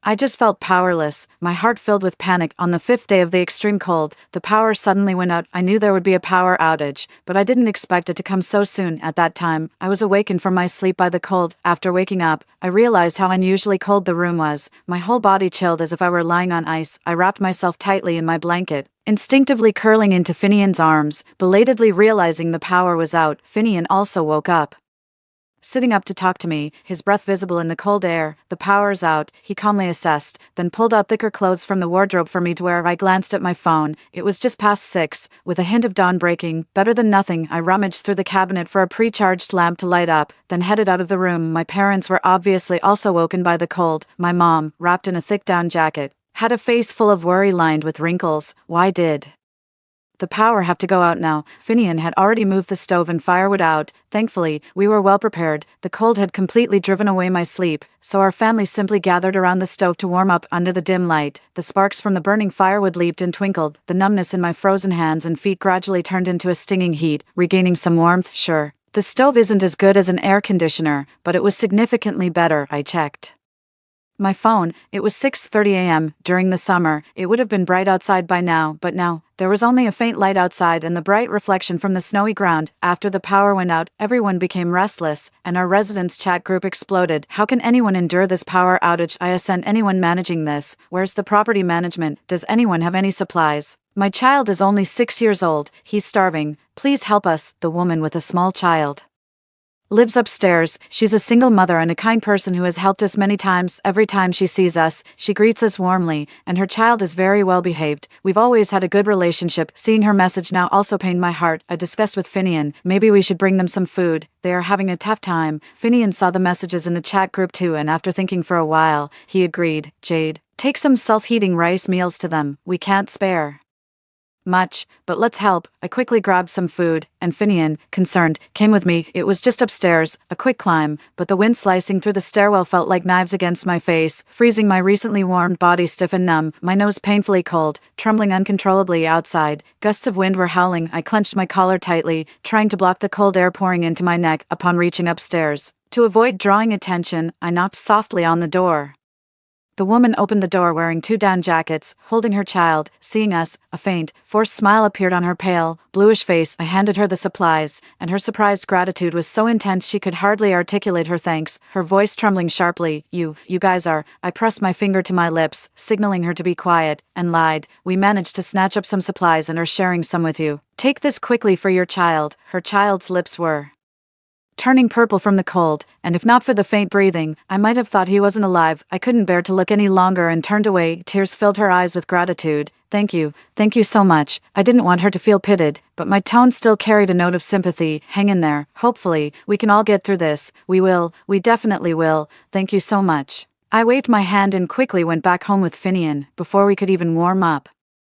There was a knock at the door. Open up. Do you have any food? Open up. Then, sounds of glass shattering came from below. Looking from the balcony, I saw people downstairs could no longer hold back and had started to smash shop windows. The man outside was cursing loudly. I know there are people in your house. Open up and give me food. Finian and I exchanged a glance, recognizing the voice. It was the man from downstairs, known for his rough demeanor and covered in tattoos and scars. Clearly not someone to mess with. I'm not a saint. I helped the woman upstairs because she has a child and has helped us many times. This man not only was trouble but had also caused problems for my family before. I wasn't about to concern myself with his fate. If you don't open up, I'm going to break the door down. Finian and my father grabbed kitchen knives and stood guard at the door. I was comforting my frightened mother. My heart was in my throat as I rapidly thought through what could happen if he really broken and what solutions there might be. Thankfully, the front door had been reinforced. Even though he was a strong man, it didn't budge despite his multiple attempts to force it open. He kicked the door one more time, cursing loudly, then walked away. Only when I heard his footsteps fading did I finally breathe a sigh of relief and slump to the ground, drained. Looking down at the street, I saw people fighting chaotically. Unfamiliar faces braving the bitter cold. They were picking up chunks of ice from the snowy ground and hurling them in all directions. Since I'm going to die, I won't let you all have it easy either. Someone killed another over a bottle of water, which was then snatched by someone else, only to be dropped and quickly freeze before anyone could pick it up again. I checked the thermometer. The outdoor temperature had reached minus 60 degrees Celsius. Those outside quickly lost their strength. Countless were frozen or injured, and no one was faring well. Fresh red blood stood out starkly against the snow, but within a second, it turned to ice, eerie and terrifying. It chilled me to the bone. More frightening than an apocalypse was the darkness of the human heart. The day after the power outage, the water pipes froze and burst, and we couldn't even get running water. In the following days, my family stayed together in the living room, uneasy even in our sleep, fearful of someone breaking down the door. As expected, the man from downstairs came back a few times. He knocked on each door, always leaving empty-handed. Others came too. The one I remember most was the woman who ran a cake shop downstairs. Exhausted from knocking, she broke down crying outside our door. I finally made it out of the mountains, escaped an abusive relationship, and started my own shop. I survived the pandemic, floods, and typhoons, only to die like this. I can't accept this. I just can't. Then there was the man from the top floor, pleading for food for his pregnant wife. Please, just a little food. My wife is pregnant, due in a few months. I don't mind if I die, but they are my loved ones. It was heart-wrenching to listen to, but my own survival was uncertain, and I didn't have the capacity to help those I barely knew. Helping the woman upstairs was already my limit. Moreover, helping others in such times would signal that we had supplies, potentially leading to unimaginable consequences. So I just silently wiped away my tears and hardened my heart to ignore the pleas. After a few days, those voices disappeared. The temperature outside had dropped to minus 70 degrees, and the blizzard grew fiercer. I even suspected that the snow on the ground was piling up to knee height. The snowplows were out of operation, yet the sounds of smashing continued outside, the glowing white snow being trampled down. I thought this was the peak of the harsh winter, but the situation worsened. Having survived the first month, we still had a fair amount of supplies left, but our stock of firewood and coal was running low. Regret filled me. If only I had bought more back then. I didn't expect the power to go out so soon, nor did I consider how quickly we'd burn through our fuel. Finian comforted me. Jade, it's not your fault. His expression was grave. It looks like we need to find some fuel soon. My mother was also anxious. In this freezing weather, where can we find fuel? I worried about my mother, who is frail and prone to illness. I had stuck many heating pads on her, but They were no help against the biting cold. In the severe low temperatures, the heating pads couldn't warm up at all. She was shivering violently, huddling close to me, and I could feel the chill emanating from her body. Determined, I suggested, "There's a forest to the east. I wonder if we could chop some wood there." My dad had already started packing up. "I've fished there before. There are plenty of trees. We should be able to get some wood." As we were getting ready, a message popped up on my phone. It was from the property management in our residence group chat. "It seems that most of us don't have anything to keep warm at home. We're planning to go to the eastern forest to chop some wood tomorrow. This is voluntary. If you want to join, meet downstairs at 9 a.m. Please inform others who may not see this message. The more people, the better. In case we run into any trouble, we'll return before dark." Some neighbors agreed, while others opposed. One neighbor complained, "Aren't you the property management? Why do we have to do this ourselves after paying so much in fees every year?" No one responded to her, and her message quickly got buried. The next day, my family dressed warmly in our thickest clothes and each of us took a machete. They initially didn't want me to go, but I insisted. "It's better if we stick together. The four of us can gather more wood and reduce the number of trips we need to make." Finian, concerned for my safety, brought along a dagger and instructed me, "Jade, make sure you stay close to me." When we got downstairs, many people had already gathered, mostly young people, but also middle-aged folks like my parents. There were very few elderly people under these circumstances. The physically weak elderly couldn't last long. No one would risk coming out unless absolutely necessary. Aside from the crowd, there were many bodies lying stiff on the ground. Everyone seemed accustomed to this sight, showing little reaction, but facing these bodies for the first time, I couldn't help feeling terrified, even though I knew that such deaths were now common around the world. Just then, something suddenly grabbed my foot. Looking down, it was a person frozen stiff, barely hanging on to life. Clutching at my pant leg, I screamed and forcefully shook his hand off. He twitched on the ground a couple of times and then was still. Finian held me to calm me down. Once I regained my composure, I saw the face of the man on the ground. It was the security guard. He was old and had done well to survive this long. He probably wanted to join the group to chop some wood but didn't make it, because he was a kindly man, well liked by everyone. Someone sighed with sympathy. "It's really, what is it, really?" I couldn't bear to look anymore, feeling a wave of melancholy as I gazed at the endless snow and the gray sky, feeling nothing but despair. If you say they are pitiful, we who are barely surviving are even more so. Perhaps death is a kind of released. Shocked by my own thoughts, I quickly grasped Finian's hand firmly and declared, "Honey, we must keep going." We had stockpiled so many supplies. We were in a much better situation than many others. Everyone was persevering. So how could I think of giving up? As soon as the time came, the property manager took a megaphone and shouted at the front, "Everyone, keep up. Don't scatter. We must get back before dark." The wind, carrying snowflakes like knives, hit my face painfully, chilling the exposed skin to the bone, followed by a stinging numbness, and eventually a loss of sensation. I tightened my mask and hat, fearing they might be blown away by the wind. The blizzard grew stronger, and during a brief rest, I looked up at the gray sky, feeling oppressed and suffocated. After what felt like an eternity, my whole body numbed. Finian led me forward. It felt like I was only moving forward through sheer willpower. Just as I was about to collapse, the crowd stirred with excitement. We're here, we're here." Suddenly, everyone rushed forward in a swarm. Finian helped me sit down. "Jade, take a rest here while we go chop some wood." I nodded. With baskets on our backs, they chopped in front while I followed behind to gather. Once I had rested enough, I'd replace my mom and go chop. Chopping wood was not easy. Some trees were too wet to use, and even those that could burn were tough to cut. I wasn't very strong, so I didn't chop much. Fortunately, my dad and Finian were strong. And indeed, more people made the work a bit easier. After swapping turns for several hours, the baskets my mom and I carried were full. The property manager again took the megaphone and started shouting, "Let's head back, let's go, or we won't be able to leave after dark." Everyone was satisfied, although somewhat reluctant, but it was time to return. A few, ignoring advice, continued to stay behind and chop trees. The property manager sighed, and without much else said, everyone started packing up to leave. The journey back felt much shorter than on the way there, perhaps because we carried the heavy hope on our backs, making our steps lighter. When we reached the base of our building, I quickened my pace and hurried into the corridor, but a commotion broke out behind me. Turning around, I saw a few people fighting over someone else's firewood. Knives were flung out, crashing to the ground, reflecting a terrifying light. As the firewood fell, even those who hadn't joined the fray couldn't resist and rushed forward in the chaos to grab some.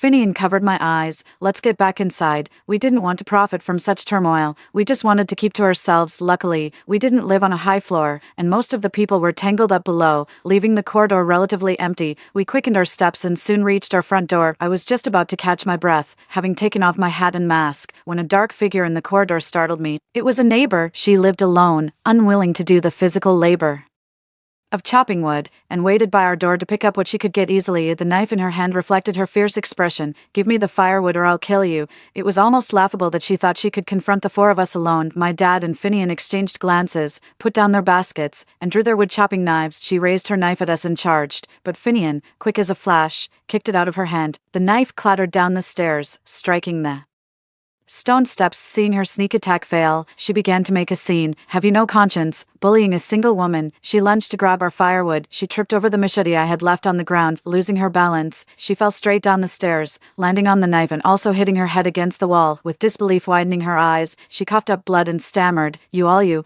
I couldn't bear to watch anymore. This outcome was purely her own doing. We had nothing to do with it. It was too cold outside, and we couldn't stand it any longer, so we hurried inside our home. My father put the last bit of firewood we had into the stove, and when the fire started, it finally warmed up a bit. Rubbing my numb hands, the snowflakes melted, leaving them wet. Just then, there was a knock at the door. Instantly alert, Finian frowned and peeked through the peephole. It was the woman from upstairs. She looked as pale as ever. I hadn't seen her in a long time, and she had become much thinner. Her eyes still sparkled though. She was holding some firewood, probably also just cut with us, or maybe she followed behind, so we hadn't noticed her. I hesitated about whether to open the door, as if she knew our concerns. Through the peephole I saw her put down the firewood and started to leave. I quickly called out, "What are you doing?" The woman smiled. "I was lucky, chopped a lot of firewood. Picked up quite a bit as well. I can't use all this by myself. You have 4 people, you need it more than I do." I caught the emphasis in her words on "by myself" and asked softly, "Your son?" She paused, her voice lower. "He didn't make it, passed away a few days later." Her reference to later was about a month ago when I had brought her some supplies. I didn't know what to say to comfort her, so I remained silent. She faced the door, knowing I was watching through the peephole, and managed a weak smile.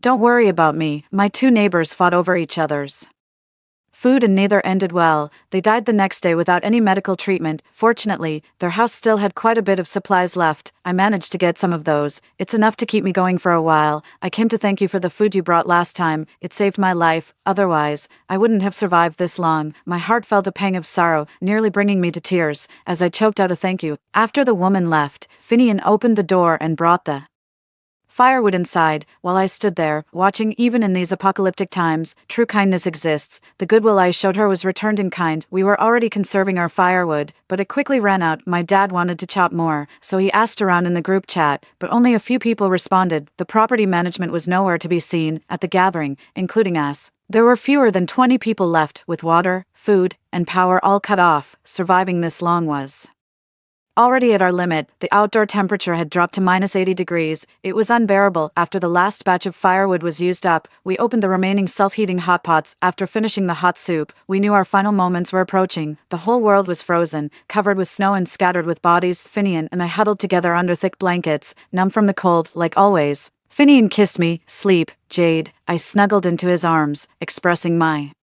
final words of love. "In the next life, I will still marry you." The 30-year-old man's eyes suddenly reddened. "It's my fault. I couldn't take care of you." I shook my head and closed my eyes, feeling my body warming up. I thought I was about to die, but then, the air conditioner made a noise. I opened my eyes, and saw the fan start up, blowing warm air. Finian and I sat up in surprise. "What's this?" The TV in the living room started making a crackling noise. We scrambled into the living room, exchanging glances with our parents, each seeing disbelief in the other's eyes. The TV started making noise. News, radio, humanity, fighting the disaster. The nation is currently, power has now been restored. Please wait patiently, and do not give up any hope of life. We will rescue everyone with all our efforts. Please hold on. The Chinese people are united, never giving up. I collapsed on the floor, bursting into tears. "We're saved. We are saved." My mother cried too.